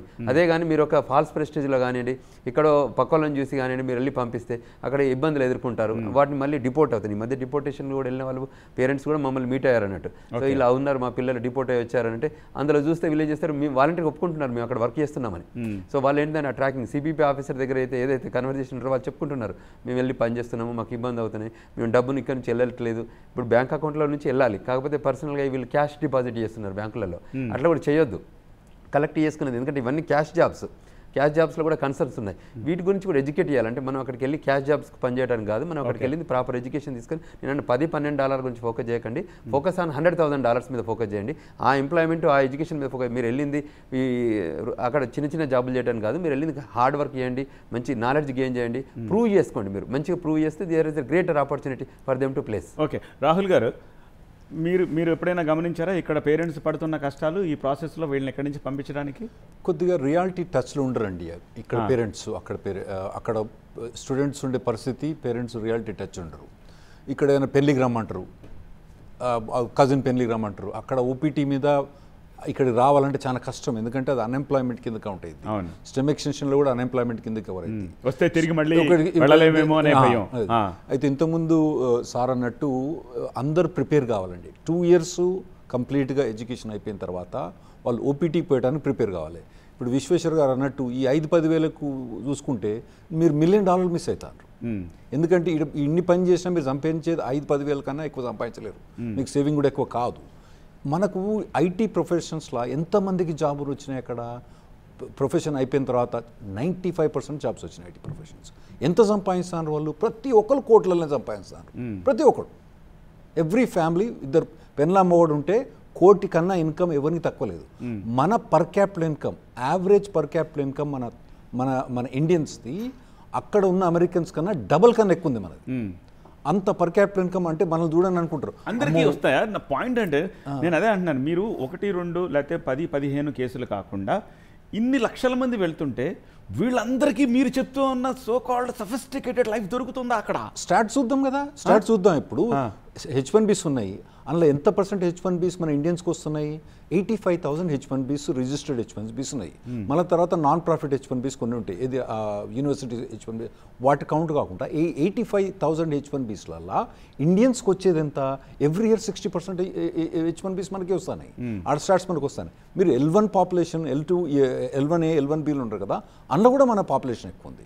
కాకపోతే గ్రీన్ కార్డుకి వచ్చేమటుకు ఆగిపోతున్నారు, అది వేరే విషయం. కానీ H1 ఎంత 60% మనకే వస్తాను, స్టార్ట్స్ వస్తాయి. అంటే ఎవ్రీ ఇయర్ అంత వాళ్ళకి వస్తుండ్రా. మళ్ళీ తర్వాత ఇప్పుడు H4EADs 300,000 H4EADs ఉన్నారు. 300,000 H4EADs అంటే 3 లక్షల H4EADs. 3 లక్షల మంది H4EADs, 2,90,000 మంది ఇండియన్సే. అందులో వేరే వాళ్ళు ఉండరు, ఎందుకంటే వేరే వాళ్ళ వెయిటింగ్ పీరియడ్ లేదు. దానివల్ల 2,90,000 మంది వీళ్ళు ఉన్నారు. యూ హ్యావ్ ఎ పాయింట్, చెప్పండి సార్. చెప్తున్నట్టు అక్కడ ఎడ్యుకేషన్ పూర్తయిన వాళ్ళందరికీ కూడా అంటే H1B మన వాళ్ళకే ఎక్కువ వస్తున్నాయి, పిక్ చేసుకుంటున్నాం, ఎంప్లాయ్మెంట్ బాగుందని చెప్తున్నారు, అంతా బాగానే ఉంది. కానీ పర్సనల్గా నేను చూసిన కొంతమంది ఎట్లా ఉన్నారంటే అక్కడ H1B ఫైల్ చేసే ఎంప్లాయర్స్ అంతా కూడా మన కన్సల్టీస్ అంటే ఇండియా నుంచి వెళ్ళిన వాళ్ళు కన్సల్టెన్సీని పెట్టుకున్న వాళ్ళే ఎంప్లాయర్ లాగా ఉండి H1B అంతా కూడా అప్లై చేస్తుంటారు. వాళ్ళ దగ్గర అంటే అక్కడ జరిగిన పరిస్థితులు ఏంటంటే వీళ్ళు జాబ్లో జాయిన్ అయితే కమిషన్ బేసిస్ మీద మీరు సపోజ్ ఒక $100 ఏం చేస్తే ఇలాంటి లాలూచీలు చాలా ఉంటాయి, చాలా ఉంటాయండి. కన్సల్టెన్సీ వాళ్ళు ఎప్పుడు కూడా US బాగుందనే చెప్తారు, కానీ అక్కడ జరుగుతున్న పరిస్థితులు ఏంటంటే మీరు H1B మా ఎంప్లాయర్ ఒక కన్సల్టెన్సీ ఉంటుంది, వాళ్ళు యాజ్ ఎ కాంట్రాక్టర్గా అతన్ని వేరే కంపెనీకి పంపిస్తూ ఉంటారు జాబ్స్కి. లేదండి, నేను చూసాను. అతను $100 వస్తున్నాయి అక్కడ నుంచి, కోకోకోలా నుంచి $100 వస్తున్నాయి, మీకు $70 ఇస్తాడు గంటకు, తప్పేంది? ఆయన బిజినెస్ అది. ఈ అడ్జస్ట్మెంట్లో ఉండనే ఉంటాయి. ఇప్పుడు సబ్జెక్ట్ ఈ సెగ్మెంట్ ఏంటంటే పేరెంట్స్ కష్టాల గురించి మాట్లాడుతున్నారు. డాక్టర్ మణిపవిత్ర గారు, ఇక్కడ పేరెంట్స్ ఎన్ని కష్టాలు పడి పిల్లల్ని పంపిస్తూ ఉంటారు కదా, వాటి గురించి ఏం చెప్తారు మీరు? మనకి మన పేరెంట్స్ ఆలోచన విధానం మారాలి అండి. ఎందుకు అంటే మనం ఎంతసేపు ఎక్కడో వెళ్ళి ఏదో చేసేస్తారు అనే ఊహాలోకంలో బతుకుతారు. అంటే వీళ్ళు కష్టపడతారు కానీ పిల్లలు కష్టపడకూడదు అనే ఆలోచన విధానం మారాలి. ఇప్పుడు ఎవడన్నా పిల్లలు సక్సెస్ఫుల్ అవ్వాలి అంటే ఒక ఫేజ్ ఆఫ్ కష్టం ఇండియాలో అయినా అమెరికాలో అయినా ఎక్కడైనా కష్టపడాల్సిందే. బట్ అదే అమెరికాలో ఎడ్యుకేషన్ కి ఎన్ని శేఖర్ గారు అదే అంటున్నారు కదా, ఇక్కడ పడట్లేదనే కదా శేఖర్ గారు బాధ. అక్కడికి వెళ్తే పడాల్సి వస్తుంది కాబట్టి పడతారు కాబట్టి. సో మనం ఏం చేస్తామంటే అక్కడ ఎన్ని లక్షలు పోసినా అక్కడికి వెళ్ళిపోతే జాబ్ ఏదో గ్యారంటీ కింద వీళ్ళు ఇక్కడ తీసుకుని పంపిస్తున్నారు. But there are no guarantees in life. మనం ఆ గ్యారంటీ అని ఆలోచించి మనం పెడుతున్నాం కాబట్టి ఆ గ్యారంటీని మీట్ కావట్లేదు కాబట్టి ఇక్కడ ఇబ్బంది అనేది మనకి మొదలైంది. బిజినెస్లో ఇబ్బంది ఏంటి అంటే దెర్ ఇస్ నో గ్యారంటీ. అదే అమెరికాలో మనం ఎంతనా ఇన్ని లక్షలు పోసేస్తే మన పిల్లల లైఫ్ సెట్ అయిపోతుంది, మన అప్పులు తీర్చేస్తారు, మళ్ళీ అన్ని ఇక్కడే కొనేసుకోవచ్చు అనే ఆశతో పంపిస్తున్నారు మనకి ఇక్కడ బేసిక్గా. బట్ ఇక్కడ మనము పాయింట్ ఏంటి అంటే పేరెంట్స్ ఇండియాలో ఉన్న యుఎస్లో ఉన్న పిల్లలు ఒక ఫేజ్ ఆఫ్ కష్టంని వాళ్ళు దే హ్యావ్ టు అండర్గో. అప్పుడే సక్సెస్ అనేది వస్తుంది. ఇల్లీగల్గా కష్టపడి కూడా ఏది పడితే అది చేసేసి సంపాదించడం అనే ఆలోచన ఇక్కడ మనకి ఇబ్బంది. అంటే పేరెంట్స్ కూడా దాన్ని ఎంకరేజ్ చేస్తున్నారు కదా, ఎందుకంటే ల్యాక్ ఆఫ్ అవేర్నెస్. తెలిసి కాదు, ఇక్కడ ఇంత ముందు వాళ్ళకి జరిగింది నీకు కూడా ఏమీ కాదు అని ఆలోచిస్తున్నారు. మనం ఆ పాయింట్ ని మనం ఇక్కడ డిఫరెన్షియేట్ చేయాలి. కానీ ఎంతమంది ఇప్పుడు నిరంజన్ లాంటి పేరెంట్ మనం ఎక్స్పెక్ట్ చేస్తాము, ఆయన అంటే ఒక అవగాహన ఓన్లీ 2% అట్లీస్ట్ ఒక విషయం నాతో అంగీకరిస్తున్నారు. 98% మంది తల్లిదండ్రులకు తెలుసు అక్కడికి వెళ్ళి పిల్లలు ఉద్యోగం చేస్తున్నారు ఇల్లీగల్ గా అది నడవదు అని కూడా తెలుసు. అయినా సరే పేరెంట్స్ ఎంకరేజ్ చేస్తారు. లేకపోతే ఇప్పుడు కూడా ఈ డిపోటేషన్ జరుగుతుంటే పేరెంట్స్ ఏం చెప్తున్నారు తెలుసా, జాగ్రత్తగా చేసుకో, వాళ్ళ కంట పడకుండా చేసుకో. సత్య గారు ఏమన్నా తెలుసా, నేను మాట్లాడుతున్నా అదే ధైర్యము, మీరు ఇండియాలోనే ఉండండి, ఈ మనీ మేము ఇన్వెస్ట్ చేస్తాము, మీరు ఏమన్నా బిల్డ్ చేయండి అనే కనుక పేరెంట్స్ కనుక ఆలోచన విధానం మారితే మనకి పరిస్థితి మారడానికి అవకాశం ఉంది. మనం అట్లా ఆలోచించము. అక్కడ నువ్వు ఇల్లీగల్ గా కూడా ఎలా కొట్టా సెటిల్ అయిపో అని చెప్తాము. ఇక్కడ నీ కాళ్ళ మీద నువ్వు నుంచుని కష్టపడటానికి ఒక 10 లక్షలు కూడా ఇన్వెస్ట్ చేయరు పేరెంట్స్. సో ఈ పాపంలో తల్లిదండ్రుల పాత్ర కూడా ఉందంట. తల్లిదండ్రుల ఆలోచన విధానమే నా పాయింట్ ఏంటంటే అంటే ఇప్పుడు వరకు వర్క్ అయింది, ఇప్పుడు వర్క్ అవ్వని పరిస్థితి వస్తుంది. సరే ఇప్పుడు ఆ కష్టాలు రెట్టింపు అవుతాయిగా తల్లిదండ్రులకి. ఇప్పుడు వాళ్ళు నిజంగానే సరే ఒక 10% మంది సార్ అన్నట్టు 2% అండి, 10% మంది సరే నాన్న నువ్వు కొద్ది రోజుల పాటు లేకపోతే నీ చదువు అయ్యేంత వరకు ఎక్కడ ఏమీ చేయకు, చదువుకో, నేనేదో చేసి పంపిస్తాను నీ సర్వైవల్ కోసం అని అన్నారే అనుకోండి. ఇప్పుడు ఇక్కడ పేరెంట్స్ కష్టాలు రెట్టింపు అవ్వవా? పంపించాలిగా నెల వాళ్ళ ఎగ్జిస్టెన్స్ కోసం, సర్వైవల్ కోసం. తప్పనిసరిగా అండి కష్టాలు చాలా చాలా అవుతాయి. అండ్ వీళ్ళు కూడా మెంటలీగా ప్రిపేర్ కావాల్సింది. అంటే జాబ్ వచ్చేంత వరకు మనం ఫేస్ చేద్దాం అనేటటువంటిది ఒకటి అనుకోవాలి. రెండోది కూడా ఏంటంటే ఒకవేళ జాబ్ రాకపోతే కూడా ఆలోచించాల్సిందే, వాట్ ఎల్స్. అక్కడ ఉన్నటువంటి ఆ ఓపీట్ అయిపోయిన తర్వాత ఇక్కడ రావాల్సిందే. ఇక్కడ కూడా జాబ్ దొరకకపోతే మాత్రం ఇప్పుడు మనం అనుకున్నట్టుగా ఎందుకంటే అప్పటికి లోన్ బాగా ఎన్నో రెట్లు పెరిగి ఉంటుంది. అవును. సో దాన్ని కట్టాలి అని అంటే ఖచ్చితంగా ఏదో ఒకటి తీసేసి కట్టాల్సినటువంటి పరిస్థితి అయితే అవుతుంది. కాబట్టి పేరెంట్స్కి మాత్రం చాలా చాలా కష్టాలు ఉన్నట్టుగానే. అంటే పిల్లలు నిజంగా కష్టపడి మేడం వాళ్ళు అన్నట్టు అక్కడ చదివేదానికే పోతున్నారు కాబట్టి చదివి ఉద్యోగం తెచ్చుకుంటే సరిపోతుంది. తెచ్చుకున్నటువంటి వ్యక్తుల యొక్క తల్లిదండ్రులు మాత్రం ఖచ్చితంగా మానసికంగా ఏదో ఒకటి తీసేసైనా సరే లోన్ తీసేయాలి, పిల్లలను సెటిల్ చేయాలనే దానికి మాత్రం సిద్ధం కావాల్సిందే. ఓకే శేఖర్ గారు point. First of all sir మీరు ఇంట్రడ్యూస్ చేసిన టాపిక్ పేరెంట్స్ కష్టాలు. అవును. సో ఇవి నేను 3 రకాలుగా వర్గీకరిస్తానండి. ఫస్ట్ ఇది ఆర్థికపరమైన కష్టాలు, దాని గురించి అందరూ మాట్లాడారు. అంటే అక్కడ పంపించడం వల్ల అంటే ఫస్ట్ ఏంటంటే క్లారిటీ ఆఫ్ ఇన్ఫర్మేషన్ కావాలండి. ఇప్పుడు అక్కడ ఒక కల్చర్ సెటిల్ అయింది ఏంటంటే ఒక సెమిస్టర్ పే చేస్తే మిగతావన్నీ నువ్వు సంపాదించుకోవచ్చు, అది రాంగ్. అది parent first of all should be mentally prepared. So అట్లాంటప్పుడు ఏంటంటే ఇంతమంది అక్కడ వెళ్ళడానికి అవకాశం ఉండదు. ఇదంతా కూడా లాస్ట్ 3-4 ఏళ్ళలో జరిగిందండి. యాక్చువల్లీ ముందు అంతమంది వెళ్ళట్లేదండి. 2020కి ముందు కోవిడ్ కంటే ముందు ఇంత లేదండి రష్. ఇప్పుడు ఎక్కువ మంది అమెరికాకు పంపించాలి, సోషల్ స్టేటస్ పెరగటము. సో ఈ ఆర్థికమైన దాని గురించి కంప్లీట్ అవేర్నెస్ ఉండాలి. ఇప్పుడు మన పేరెంట్ గారు చెప్పినట్టుగా ఆ అవేర్నెస్, ఆ ఇన్ఫర్మేషన్ కలిగించడానికి మీడియా, ప్రింట్ అండ్ ఎలక్ట్రానిక్ ఇవన్నీ కూడా కాంట్రిబ్యూట్ చేయాలి. మీరు అమెరికాకు పంపించాలంటే ఇంత ఖర్చు అవుతుందని. దానివల్ల చాలామంది సఫర్ అవుతున్నారండి. ఎందుకంటే ఆ అజంప్షన్ దట్ ఆ ఫస్ట్ సెమిస్టర్ ఫీ పే చేసేస్తే తర్వాత మీకు ప్రాబ్లం ఉండదు. రెండోది వచ్చి ఎమోషనల్ కష్టాలండి. మనం ఇది బయటికి చెప్పుకోవట్లేదు కానీ, అంటే అల్లార ముద్దుగా పెంచుకున్న పిల్లలని రాజీవ్ గాంధీ ఇంటర్నేషనల్ ఎయిర్పోర్ట్కు మనం కనుక ఆగస్టులో పోతే సుమారుగా ఒక కొన్ని వేల మంది పేరెంట్స్ గట్టిగా ఏడ్చుకుంటుండే వాళ్ళు మనకు కనబడతాం. వాళ్ళు అప్పుడే కాదు, మళ్ళీ ఇంటికి వచ్చిన తర్వాత కూడా అది ఎమోషనల్ సపరేషన్. దానికి మనం రెడీగా ఉన్నామా అనేది కూడా పేరెంట్స్ ఒకసారి చూసుకోవాలండి. అది కాకుండా ఫస్ట్ ఏ దాంట్లో అయినా ROI అనే కాన్సెప్ట్ ఉంటుంది, రిటర్న్ అండ్ ఇన్వెస్ట్మెంట్. అంటే ఏంటంటే ఇప్పుడు చూడండి, మీరు ఏ యూనివర్సిటీకి వెళ్ళినా కూడా మన ఇండియన్స్ వెళ్ళేవి $20,000 నుంచి $30,000 సంవత్సరానికి ఫీ ఉంటుందండి. మనం యావరేజ్ 25 తీసుకున్నాం. 25 × 2 $50,000, $85 అనుకుంటే దాదాపుగా 45 లక్షలండి. మనం అక్కడ ఉండటానికి రఫ్గా $800 to $900 ఖర్చు పెడతారండి స్టూడెంట్స్, ఎందుకంటే వాళ్ళు షేర్డ్ అకామిడేషన్ అవన్నీ. సో అంటే అది ఒక 20,000 అనుకుంటే అదొక మొత్తం ఒక 15-16 lakhs అవుతుంది. అంటే అమెరికాలో ఒక స్టూడెంట్ కంప్లీట్గా కాన్సన్ట్రేట్ చేసి చదవటానికి ఒక 55 నుంచి 60 లక్షలు ఖర్చు అవుతుంది. అదే మేము చెప్పాము. దానివల్ల అడ్వాంటేజ్ చెప్తాను సార్. అది పెట్టుకోగలిగితే ఇప్పుడు చాలా మందికి OPT పీరియడ్లో 6 months అయినా 8 months అయినా జాబ్ రావట్లేదు. ఎందుకు రావట్లేదు అంటే స్టూడెంట్కి పాపం అక్కడ టైం ఉండట్లేదు. ఎందుకు? ఆయన తన వంట తను చేసుకోవాలి, తన కాఫీ తను చేసుకోవాలి, తన అసైన్మెంట్లు రాసుకోవాలి, చదువుకోవాలి, దీంతోపాటు పార్ట్ టైం జాబ్ చేయాలి. సో దీనివల్ల అసలు US యూనివర్సిటీ న్యూక్లియస్, అంటే చాలా ఫెసిలిటీస్ ఉంటాయండి అక్కడ. నేను కొంతమంది స్టూడెంట్స్ని అడిగితే అయిపోయిన వాళ్ళని, me for example particular person ఈ స్టడీయింగ్ ఎంబెడెడ్ సిస్టమ్స్, మీకు తెలుసా మీ యూనివర్సిటీలో సెంటర్ ఫర్ ఎంబెడెడ్ సిస్టమ్స్ ఉంది, అక్కడ మాకు తెలియదు సార్ అంటే 2 ఏళ్ళు చదివినోడు చెప్తున్నా. He so much busy doing things himself that he doesn't even know. Parent కూడా ఈ రిటర్న్ అండ్ ఇన్వెస్ట్మెంట్ కాన్సెప్ట్ తెలిస్తే, ఇప్పుడు సింపుల్గా ఇప్పుడు సార్ వాళ్ళందరూ ఏమని చెప్తున్నారు, $1 lakh USD వాళ్ళకి శాలరీ వస్తుంది అంటే నెలకి ఎంత అవుతుందండి? $8,000 అవుతుంది. $8,000 అంటే ఏంటంటే 7 lakhs 8 lakhs, అంటే ట్యాక్స్ పోయిన తర్వాత 5 lakhs మిగులుతుంది. దాంట్లో 5 lakhs మిగిలితే మీరు ఖర్చు పెడుతున్నటువంటి 60 లక్షలు ఎన్ని నెలల్లో రికవర్ అవుతుంది అంటే కరెక్ట్గా 10 నెలల్లో రికవర్ అవుతుంది. కానీ ఈ స్టూడెంట్ అక్కడ పోయిన తర్వాత పార్ట్ టైం జాబ్ చేయాలా, మా నాన్న దగ్గర డబ్బులు తెప్పించకూడదు, మా నాన్నతో ఇది చేయకూడదు అనే ROI కాన్సెప్ట్ నేను ఏదైతే చెప్పానో అది మర్చిపోయి మొత్తం పార్ట్ టైం జాబ్ మీద పడిపోయి ఇక్కడ ఆ టైంలో ఇంటర్న్షిప్లు చేసుకోకుండా, ప్రొఫెసర్ని కన్సల్ట్ కాకుండా, నెట్వర్క్ మనము ఉద్యోగం రావాలంటే అన్నిటికంటే ఇంపార్టెంట్ అండి.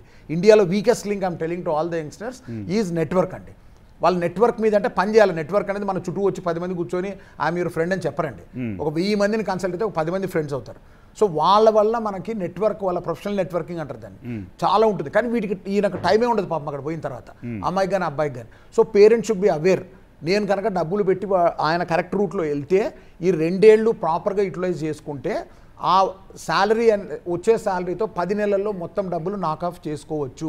అసలు ఇంత నాలెడ్జ్ స్టూడెంట్స్కే లేనప్పుడు పేరెంట్స్కి ఎక్కడి నుంచి వస్తుంది? చెప్పాలి సార్. అదే అవేర్నెస్. నేను ఏమంటాను, ఇప్పుడు మీరు లెక్కేశారు కదా 45 లక్షలు, TV9 అంతమంది చూస్తారు సార్. నేను అదే అంటాను, TV9లో ఈ డిబేట్ జరగాలి. మేము ఇప్పుడు ఎందుకు చెప్తున్నాం ఇది అదే, మీరు ఆ లోన్ గురించి వాటి గురించే మాట్లాడుతున్నారు. ఇనీషియల్గా కూడా కొంత అమౌంట్ వీళ్ళు మేనేజ్ చేసుకోవాలి కదా.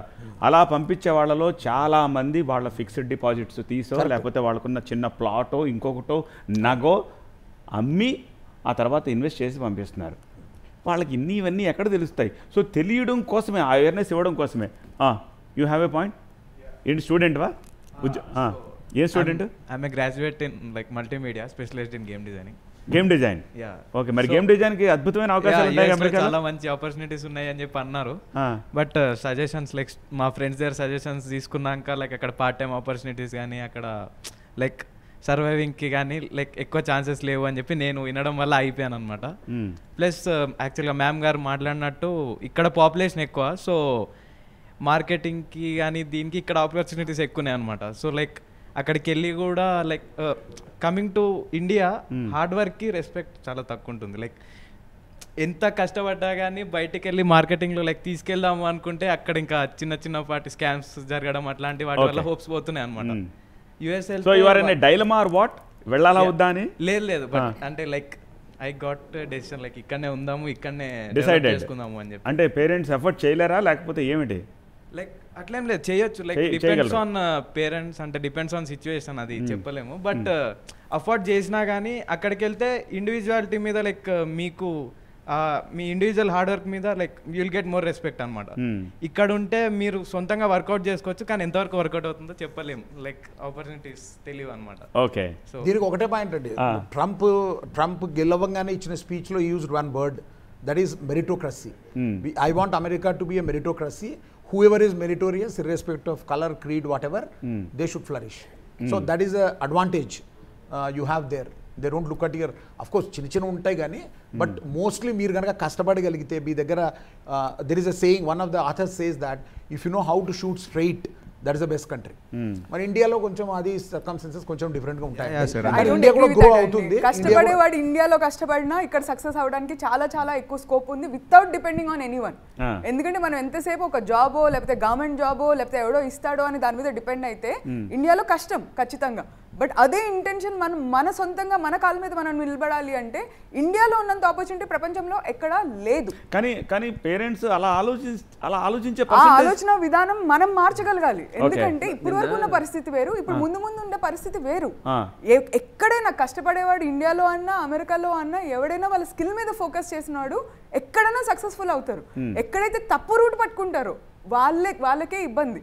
తప్పు రూట్ ఎక్కడ పట్టుకుంటున్నారు అంటే ఇల్లీగల్గా వర్క్ చేయడం, ఆఫ్ క్యాంపస్ వర్క్ చేయడానికి ఆప్షన్ లేదు. అది మనం క్లియర్గా అర్థం చేసుకోవాలి. అది అర్థం చేసుకుని మన స్కిల్ మీద మనం ఫోకస్ చేస్తే అమెరికాలో కూడా ఖచ్చితంగా సక్సెస్ అవుతాం. సేమ్ అదే ఎఫర్ట్ ఇండియాలో పెట్టినా కూడా సక్సెస్ అవుతాము.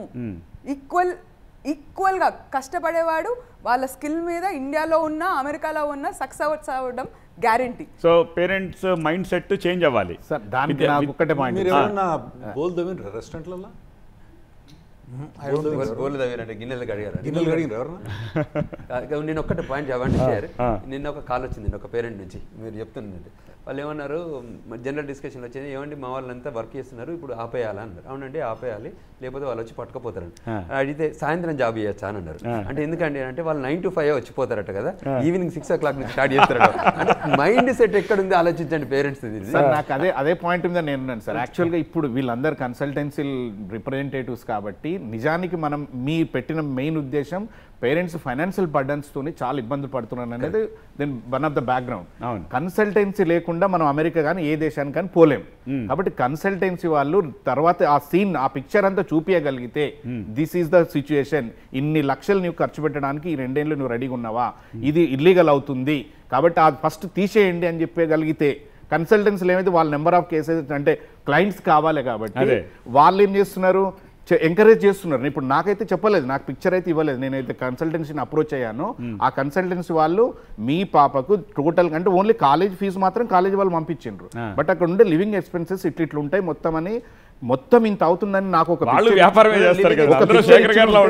Maybe I will take a decision whether I have to send or not అనేటటువంటి దెన్ ఐ విల్ టేక్ మనం తీసుకోవాలి. సో ఇక్కడ నా ఉద్దేశం ఏంటంటే ఇటు media and at the same time requesting all the consultancies, so please explain to the parents, వాస్తవాలు చెప్పాలి అనేటటువంటిది ఉంటే మాత్రం పేరెంట్ మైండ్ సెట్ మారుతుంది.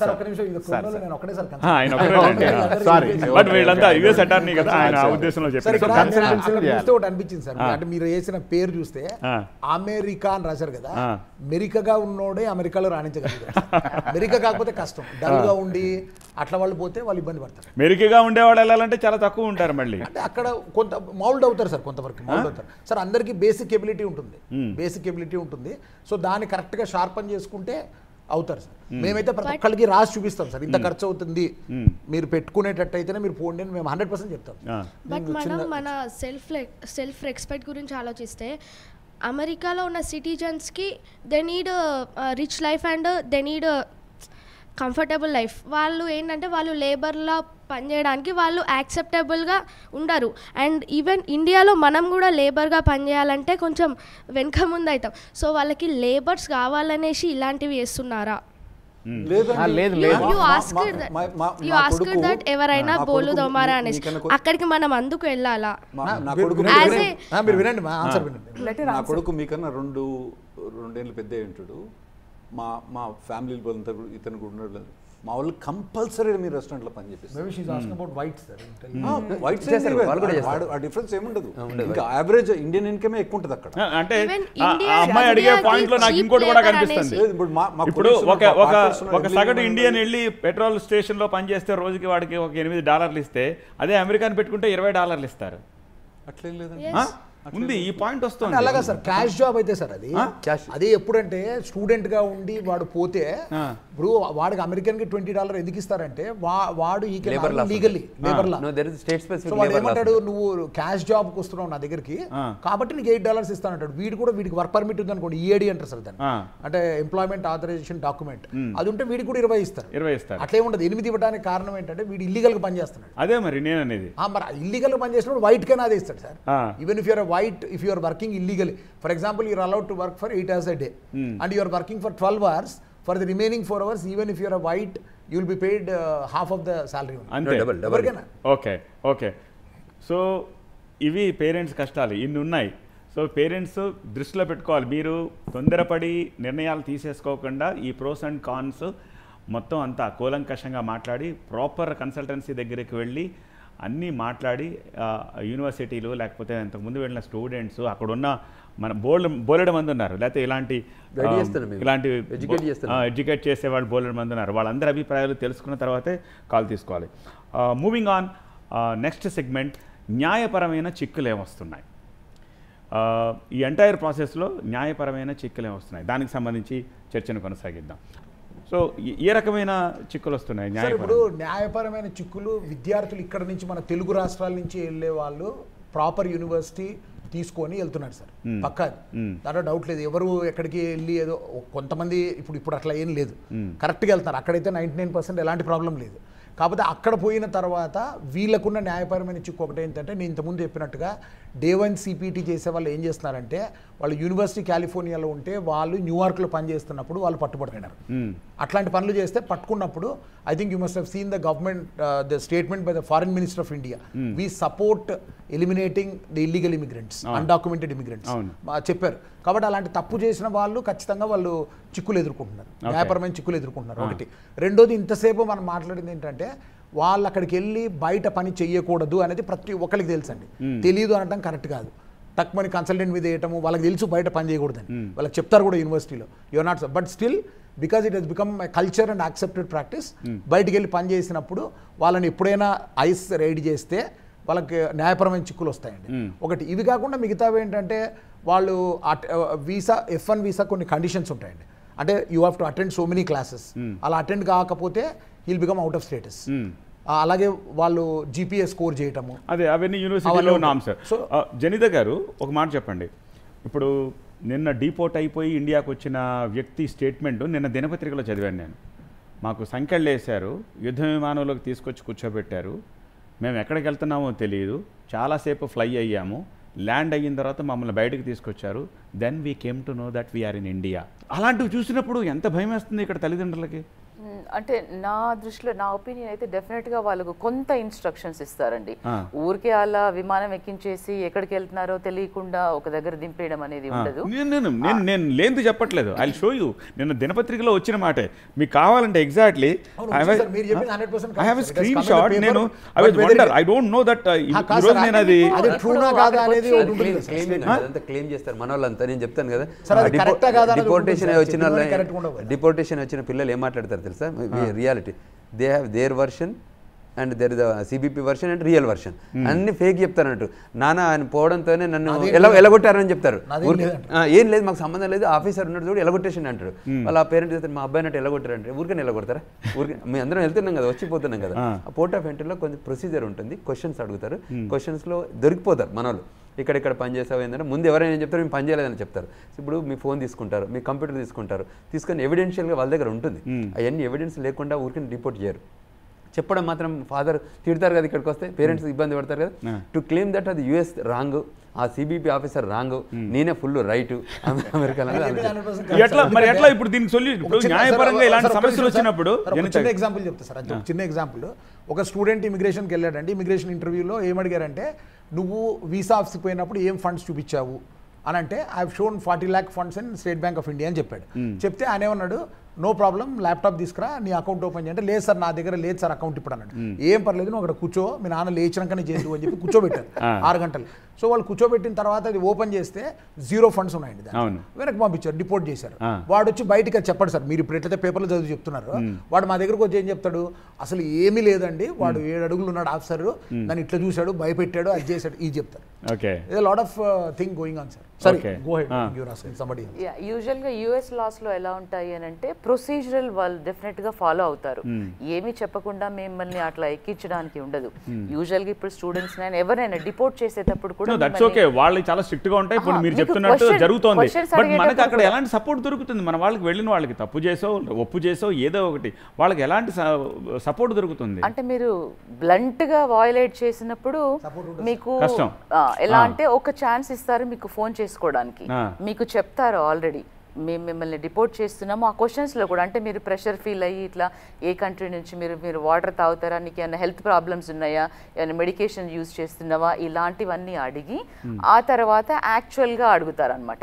వీళ్ళు ఒక్కొక్కరు ఒక 10 రెజ్యూమ్లు పెట్టుకొని ఫ్లోట్ చేస్తూ లేదు అంటే ఇట్లా ఇల్లీగల్గా వర్క్ చేస్తూ ఒకానొక సందర్భంలో ఇప్పుడు వాళ్ళని ఒక 100 క్వశ్చన్లో ఎన్నో అడిగే క్రమంలో వీళ్ళు they give up, they open up, they don't open up at the question 1, they open up at the question 40th or they open up at the question అంటే ఎవరికి ఎంత టాలరెన్స్ పవర్ 80th క్వశ్చన్లో ఓపెన్ అప్ అవుతారు. వాళ్ళకి ఒక chance ఇస్తారు. అంటే ఇతను ఈ కంట్రీలోకి వచ్చేటప్పుడు ఎవరికో చెప్తాడు వాళ్ళ వైఫ్కో హస్బెండ్కో నేను ఇలా వస్తున్నాను అని ఒక ఛాన్స్ ఇచ్చి ఫోన్ చేసుకోవడానికి మీరు వాళ్ళకి ఫోన్ చేసుకోండి ఈవినింగ్ ఈ పలాన్ ఫ్లైట్లో మీరు వెనక్కి వెళ్తున్నారు అని. అలా చెప్పకుండా ప్రొసీజర్స్ ఫాలో అవ్వకుండా ఉండదు. డెఫినెట్గా వాళ్ళు ప్రొసీజర్స్ ఫాలో అవుతారు, అది వాళ్ళకి లీగల్గా కవర్ అయ్యేటట్టు చూసుకొని వీళ్ళని పంపిస్తారు. ఓకే సార్ ఒక ఇంట్రెస్టింగ్ అబ్జర్వేషన్ 2 years నుంచి యుఎస్ వీసా అప్లికేషన్లో they made it mandatory that you have to give your social media contact details. Okay Facebook ID అన్ని ఇవ్వాలి. ఇంకా ముందు నుంచే ఉన్నట్టుంది నాకు 2-3 years నుంచి లీగల్ అన్నారు కాబట్టి I think Rahul can add more points. అక్కడ ఇది with in 2 years if you entered illegally మీరు ఎంటర్ అయితే ఎక్స్క్లూజివ్ ప్రొసీడింగ్స్ ఉన్నాయన్నట్టు. దానికి ఈ కోర్టుకు పోవాల్సిన అవసరం లేకుండా కొత్త ప్రొవిజన్ పెట్టిండు, ఎగ్జిక్యూటివ్ ఆర్డర్ తీసుకొచ్చింది ఫస్ట్ ఇయర్. సో వీళ్ళు విత్ ఇన్ 2 years ఎంటర్ అయినరు. ఎక్కడి నుంచి ఎంటర్ అయినరు? మీరు మేము కయోటి అంటాం, మీరేమో ఇక్కడ కొత్తగా ఏదో డంకీ, దాన్ని కయోటి రూట్ అంటాం. ఆ కయోటి రూట్లో వీళ్ళు వచ్చినట్టు వచ్చి వీళ్ళు ఒక్కొక్కరు మీరు చెప్పిన వాళ్ళు 3 నెలలు పడ్డది, వాళ్ళకి 2-3 నెలలు పడ్డది ఇల్లీగల్కి వచ్చి గోడ దూకి పట్టుబడ్డరు. మీరేమంటారు? వాళ్ళకి కాళ్ళకి సంఖ్యలు పెట్టినారు, చేయలకి సంఖ్యలు పెట్టినారు. పాకిస్తాన్ నుంచి దూకిని వచ్చినప్పుడు మీరేం చేస్తానండి? కాళ్ళకి సంఖ్యలు వేసలేరా, చేతులకు సంఖ్యలు పెడతలేరా? మరి వీళ్ళు వేరే దేశాల నుంచి మా దేశానికి వచ్చినప్పుడు ఎందుకు సంఖ్యలు పెట్టద్దు? ఎందుకు మీకు ఎందుకు అనిపిస్తుంది? వాళ్ళు మా ఒక్క సావరెంటీని వయలేట్ చేసుకుంటా ఎంటర్ అయిన కంట్రీని. పాకిస్తాన్ నుంచి మీరు ఎంటర్ అయిన వాళ్ళు ఏం చేస్తున్నారు మీరు? సో తప్పేం లేదు అందులో.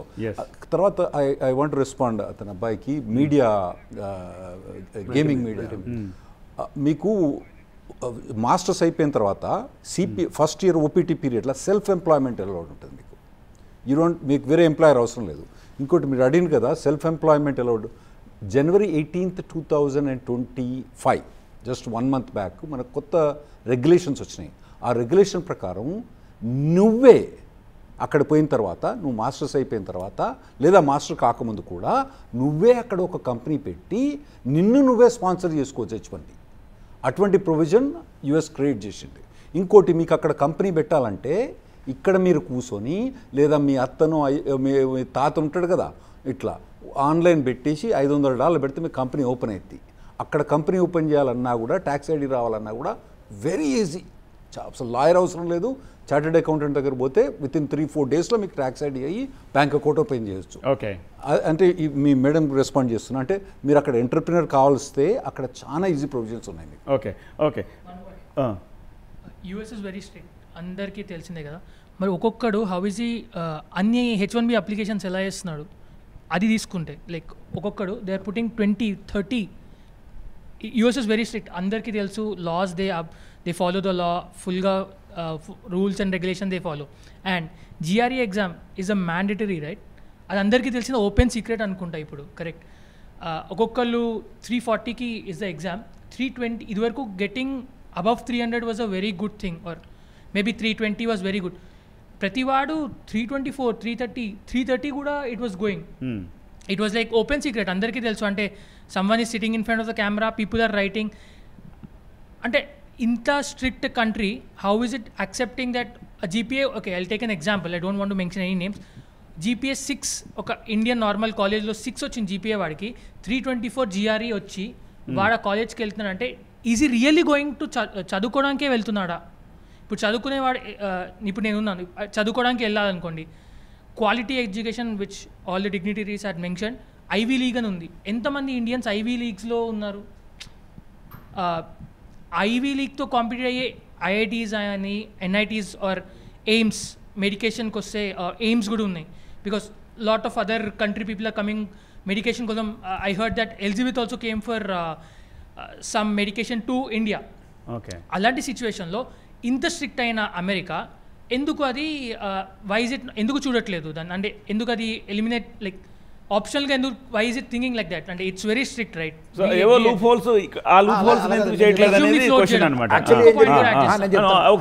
క్వశ్చన్లు ఎక్కువైపోతే మళ్ళీ ఆన్సర్ ప్రాబ్లం. సో ఇప్పుడు ఏంటంటే వాళ్ళు ఏం చేశారంటే కోవిడ్ టైంలో హోమ్ జిఆర్ఏని ఇంట్రడ్యూస్ చేశారండి. హోమ్ జిఆర్ఏ ఎప్పుడైతే ఇంట్రడ్యూస్ చేశారో ఇది ఎంటర్ అయింది. ఎలా అంటే ఆయన కరెక్ట్గా చెప్పినట్టుగా వాడికి 55% ఉంటుంది, జిఆర్ఏ 330 ఉంటుంది. But take my word, 99% universities have not given admission because the GPA is low. Second point is that, so rendu balance chestar, sir, 99% of the visas are rejected for that category. We know that because we have seen it. Visa officer asked him, like, lady, you have got 55 GPA, what is the probability that you will get 330? Okay, we told them don't do it and they will equate it. TOEFL lo 120 110 untundandi, vadiki 10th class English marks 59 ఉంటాయి. Okay, so and he goes and talk to the visa officer. Okay, got the answer. Okay, న్యాయపరమైన చిక్కుల గురించి మాట్లాడుతున్నాం కదా, ఇక్కడ నుంచి next సెగ్మెంట్కి వెళ్దాం. Final segment, what are the options? ఎందుకు అమెరికా వచ్చినప్పుడు మాత్రమే మనం ఇన్ని మాట్లాడుకోవాల్సి వస్తుంది? Why not Australia, why not New Zealand, why not Europe countries? వాటి గురించి మాట్లాడుతున్నప్పుడు ఈ సమస్య ఎందుకు రాలేదు? ఎందుకు అమెరికా గురించి మాట్లాడుతున్నప్పుడు మాత్రమే వచ్చింది? కారణం ఏంటంటే ఇంతకుముందు రాహుల్ గారు అన్నారు, పాకిస్తాన్ నుంచి వస్తే మనం వాళ్ళని ఊరుకుంటున్నామా, వాళ్ళని అరెస్ట్ చేయట్లేదా అని. కానీ ఏదో టెర్రరిస్ట్ లాగా చేతులకు సంఖ్యలు వేసి, కాళ్ళ క్లిప్స్ వేసి అలా తీసుకురావాల్సిన అవసరం లేదు కదా. ఆ పాయింట్ కూడా ఉంటుంది కదా. వాళ్ళ పేరెంట్స్ ఎట్లా ఫీల్ అవుతారు ఇప్పుడు అలా వచ్చిన వాళ్ళు? అది కూడా ఉంటుంది కదా రాహుల్ గారు. వాళ్ళు ఎట్లా పోయిందో తెలుసా మీకు? ఈక్వెడార్ నుంచి visa, I got your point. వాళ్ళ మధ్యలో కొందరు చంపేసిన వాళ్ళు, అంత చంపేసినా కూడా బతికిన వాళ్ళు అక్కడికి వెళ్ళిండ్రు. వాళ్ళు అన్ని రోజులు వాళ్ళు అక్కడ మొత్తం మాఫియా మొత్తం వాళ్ళు ఎంత ఇబ్బంది పెట్టినరో వాళ్ళ గురించే మాట్లాడతలేరు. మేము వేసిన లీగల్ వేసిన సంఖ్యల గురించే మాట్లాడతారు. వాళ్ళకి తెలిసి ప్రయాణం చేసిండ్రు. ఎక్కడ అక్కడి నుంచి పోతే అక్కడ ఏమైందంటే మీకు ఈ కయోటి రూట్ ఎట్లుంటుందంటే, ఆడ పోగానే వాడు ఏం చేస్తాడు, మొత్తం తన్నేసి మొత్తం లాగ తీసేసుకుంటాడు. ఏం ఉండదు దగ్గర. ఏం చేయాలి, వాళ్ళు ఇంటికి ఫోన్ చేసి వానికి 5 లక్షలు పంపిస్తే ఏ నుంచి బి, మళ్ళీ 5 లక్షలు పంపిస్తే బి నుంచి సి, అట్లా చేసుకుంటా వాడు వచ్చిండు. ఇవన్నీ వీళ్ళు తల్లిదండ్రులు తెలిసి ఎన్ని లాస్ అన్ని వైలేట్ చేస్తే వాళ్ళ తప్పలేదు, కానీ మేము బేడీలు వేస్తేనే తప్ప. ఓకే, సో నథింగ్ రాంగ్ అంటారు, అట్లా ట్రీట్ చేయడం తప్పే లేదంటారు. Trump has given a statement for that because people asked him why are doing like that.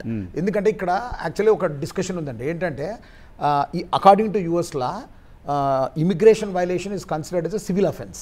Whereas when Trump has come, he labeled it as, he called them as alien criminals. He said it is a criminal act. So when you have committed a criminal act, I want to showcase, it is a statement, Trump's statement, I want to showcase it to the world. So that if you misuse, if you misuse the immigration, this will happen. What are going to be the consequences? So if a person has committed a mistake, why he shouldn't be punished? Okay. Okay, got your point. Final segment, ఏమిటి ప్రత్యామ్నాయాలు ఏంటి? ఇప్పుడు ఇంత చూసిన తర్వాత, ఇంత debate చూసిన తర్వాత ప్రతి పేరెంట్లోనూ ప్రతి విద్యార్థిలోనూ ఆలోచన వస్తుంది, ఏంటి ఇంకా అమెరికా తప్ప వేరే ఆల్టర్నేట్ ఏమీ లేదా ఆ రకమైన ప్రాస్పరస్ ఉండడానికి, వేరే దేశం వెళ్ళి చదువుకోవడానికి? ఎందుకంటే అమెరికాలోనే ఇన్ని ఆంక్షలు ఉన్నాయి, వేరే చోట లేకపోవచ్చు కదా. విశ్వేశ్వరరెడ్డి గారు, నేను చెప్తానంటే education education education they have to have a good education. ఏది పేరెంట్స్కి, పిల్లలకి, before they go to any country. Because every country has the law of the land, అంటే వాళ్ళ లాస్ని మనం ఫాలో కావడానికి వెళ్ళాలి. సో టిపికల్గా ఏంటంటే ఏ వీసా మీద వెళ్తున్నామో ఆపర్చునిటీస్ ఏ ఉన్నాయి. Whether it is F1, whether it is H1, whether it is ఇప్పుడు మనలో B1, B2 రూపకంగా కూడా చాలా మంది వెళ్తుంటారు. అదేవిధంగా వేరియస్ కంట్రీస్లో ఇప్పుడు వీఆర్ గ్లోబల్ తెలంగాణ కూడా మేము we're working on giving good guidance, good education to every one. Counselling రూపకంగా కానీ, అడ్వైజ్ రూపకంగా కానీ, ఇంకేదైనా మేము వెబినార్స్ ఆర్గనైజ్ చేస్తాం, సెమినార్స్ ఆర్గనైజ్, సింపోజిజం చేస్తాం, so that they get good education. So దీన్ని మనం కరెక్ట్ చేసుకోవాలి, ప్రాపర్ ఎడ్యుకేట్ కావాలి, ప్రాపర్ వీసాకి వెళ్ళాలి. అదే కానీ మనం వచ్చిన డబ్బును మేము పెట్టాము కానీ మేము F1 రూపకంగా వెళ్తాం, H1 రూపకంగా వెళ్తాం, మేము మల్టిపుల్ జాబులు చేస్తాం, ఇవన్నీ దెర్ ఆర్ వయలేషన్స్ ఉన్నాయి. అదేవిధంగా వరల్డ్లో దెర్ ఆర్ ప్లెంటీ ఆఫ్, ఇప్పుడు world become a global village. You go, if you are not fit to America, go to Canada. If you are not fit to Canada, you go to Australia. అంటే various countries కూడా వెళ్ళే opportunities ఉన్నాయి. Technology ఇప్పుడు Google, WhatsApp, Facebook వచ్చాక even కన్సల్టెంట్ల పనులు కూడా తగ్గిపోయినాయి. ఎందుకంటే వీళ్ళకంటే ఎక్కువ వాళ్ళ నెట్వర్కే ఎక్కువ ఉంది ఇప్పుడు. Because they are using those.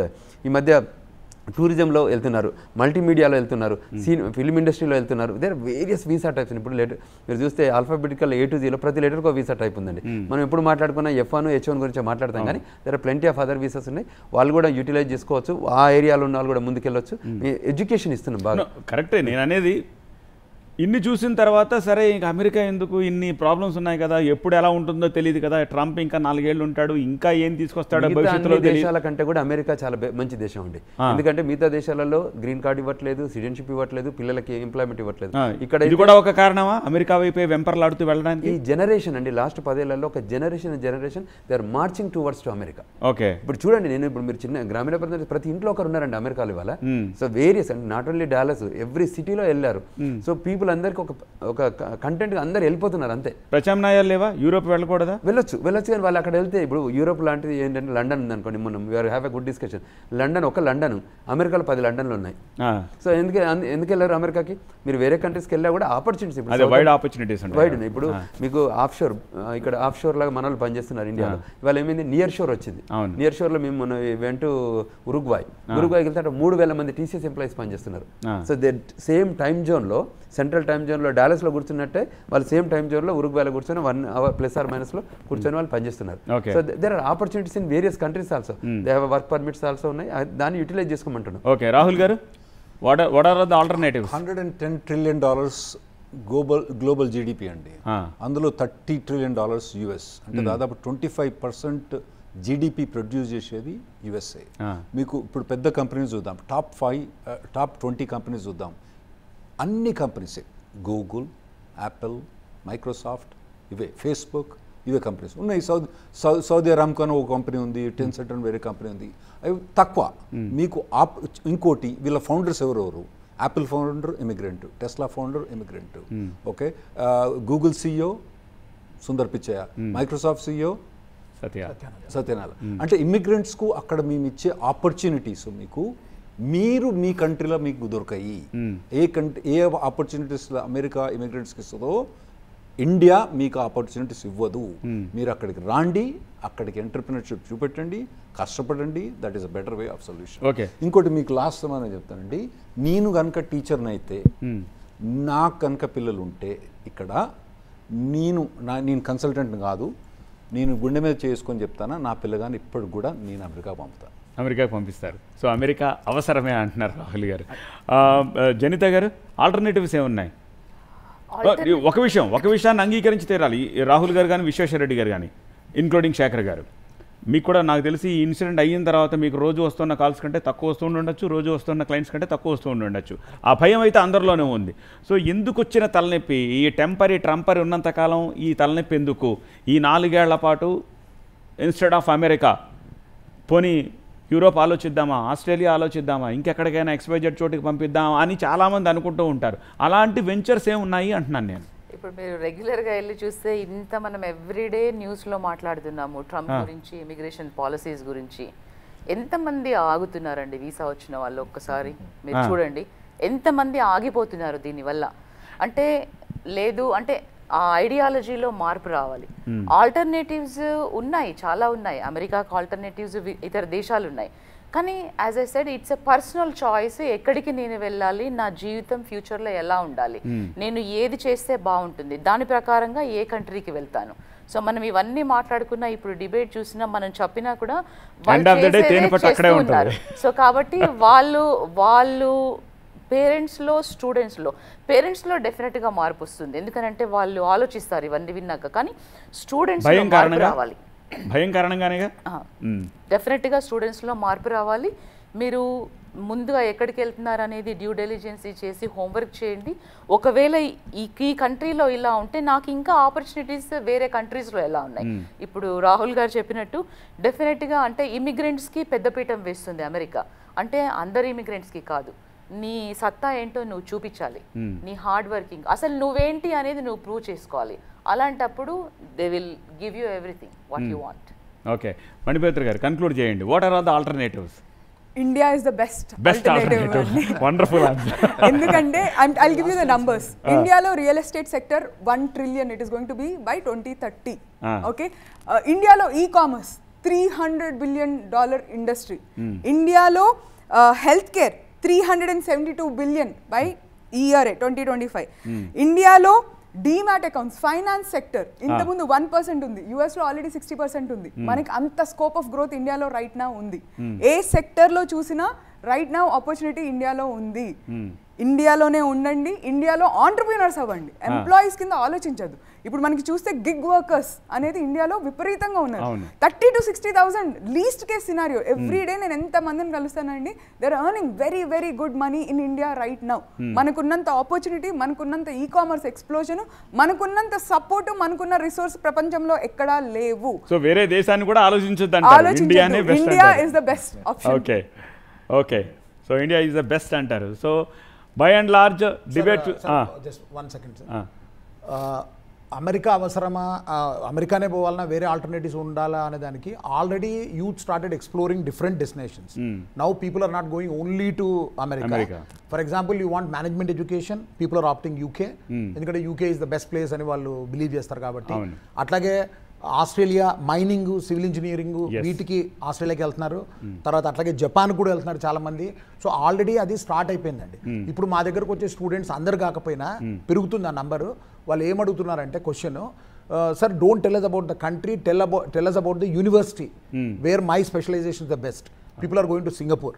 కాబట్టి ఫస్ట్ ఆఫ్ ఆల్ నేను చెప్పేది ఏంటంటే కరెక్ట్ కంట్రీని చూస్ చేసుకోండి. ఒకటి correct platform, correct university, correct country అట్లా చేయమంటారు. అందరు కన్సల్టెంట్లు విలన్లు అని దయచేసి అనుకోకండి. దాంట్లో చాలా మంది రైట్ ఇన్ఫర్మేషన్ ఇచ్చి కరెక్ట్ గైడ్ చేసే వాళ్ళు కూడా ఉన్నారు. A black sheep is there in every community. అందుకే మిమ్మల్ని తీసుకొచ్చి ఇక్కడ పెట్టాము. ఫైనల్ గా నిరంజన్ గారు కన్క్లూడ్ చేయండి. ఒక పేరెంట్ గా ఏం చెప్తారు? పేరెంట్స్ కి, విద్యార్థులకి ఏం సందేశం ఇస్తారు? సరే, నా ఉద్దేశం ప్రకారం అయితే పిల్లలకు గ్రాడ్యుయేషన్ లెవెల్కి వచ్చిందంటే వాళ్ళు ఫ్యూచర్లో ఏ సబ్జెక్ట్లో వాళ్ళు పీజీ చేయాలి, లేకపోతే వాళ్ళు ఏ రంగంలో సెటిల్ కావాలనేటటువంటిది ఖచ్చితంగా ఐడియా వచ్చి ఉంటుంది. కాబట్టి వాళ్ళు అమెరికాను చూజ్ చేసుకుంటారనంటే టాప్ యూనివర్సిటీస్ అన్నీ కూడా వరల్డ్ టాప్ యూనివర్సిటీలు తీసుకునేటప్పటికీ ఆల్మోస్ట్ 5 or 6 యూఎస్లో ఉన్నాయి. కాబట్టి అక్కడ కొంత ఒక ఆటోమొబైల్ రంగం తీసుకున్నారంటే జర్మనీ అట్లా వెళ్తున్నారు. కాబట్టి విద్యార్థులు ఖచ్చితంగా ప్రతి తల్లిదండ్రులు కూడా పిల్లలకు వాళ్ళ భవిష్యత్తు ఏంటి, వాళ్ళు ఏ రంగంలో స్థిరపడాలనుకుంటున్నారు, ఎంటర్ప్రినర్గానా లేదా జాబ్ హోల్డర్గా ఏం చేయాలనుకున్నారు అనేటువంటి ఆధారంగా ఏ కంట్రీలో ఆపర్చునిటీస్ ఎక్కువ ఉన్నాయో అనేటటువంటి తీసుకొని ఆ కంట్రీకి ఏదైనా స్వీడన్ కావచ్చు, నార్వే కావచ్చు, జపాన్, జర్మనీ ఎక్కడైనా పంపించేటటువంటిది ఉండాలి. ఈ విషయంలో మాత్రం ఇటు కన్సల్టెన్సీలు అటు ప్రభుత్వాలు రెండు కూడా కొంత అవేర్నెస్ ప్రోగ్రామ్స్ నిర్వహిస్తే పేరెంట్స్కి మరింత క్లారిటీ వస్తుందేమని నేను అనుకుంటాను. అంటే ఈ రంగాలు పలానా దేశాలు పలానా రంగానికి చాలా బాగున్నాయి అనేటటువంటి ఆపర్చునిటీస్ అనేటటువంటిది తెలియక జరుగుతూ ఉన్నాయి. అందరూ యుఎస్ అని ఎందుకు అవుతున్నానంటే ద టాప్ యూనివర్సిటీస్ ఉన్నాయి కాబట్టి దానికి ఆల్టర్నేటివ్స్ అనేటటువంటిది ప్రభుత్వం కొంత అవేర్నెస్ ప్రోగ్రామ్స్ చేస్తే తల్లిదండ్రులకు చాలా ఉపయోగకరంగా ఉంటుంది. అటు విద్యార్థులకు కూడా మంచి మార్గదర్శనం జరుగుతుందని నా అభిప్రాయం అండి. Okay, so by and large America అవసరమా అంటే ఇంత డిబేట్ చూసిన తర్వాత ఆన్సర్ మీరే చెప్పాలి, అవసరమా కాదా అనేది. అమెరికా అవసరమే, కానీ ప్యానలిస్టులు అభిప్రాయపడ్డట్టుగా ఒక పద్ధతిగా కరెక్ట్గా ఉంటే. మీరు ఏదైనా ఫ్రాడ్ చేసి అమెరికా అవసరం అనుకుంటే మాత్రం ఆ తర్వాత వచ్చే పరిణామాలకి మీరే బాధ్యత వహించాల్సి ఉంటుంది, బాధపడాల్సి ఉంటుంది. చర్చలో పాల్గొన్న ప్యానలిస్టులందరికీ thank you so much, and students, ఎంప్లాయీస్కి కూడా. ఇది ఇవాల్టి special debate. Keep watching TV9. Thank you.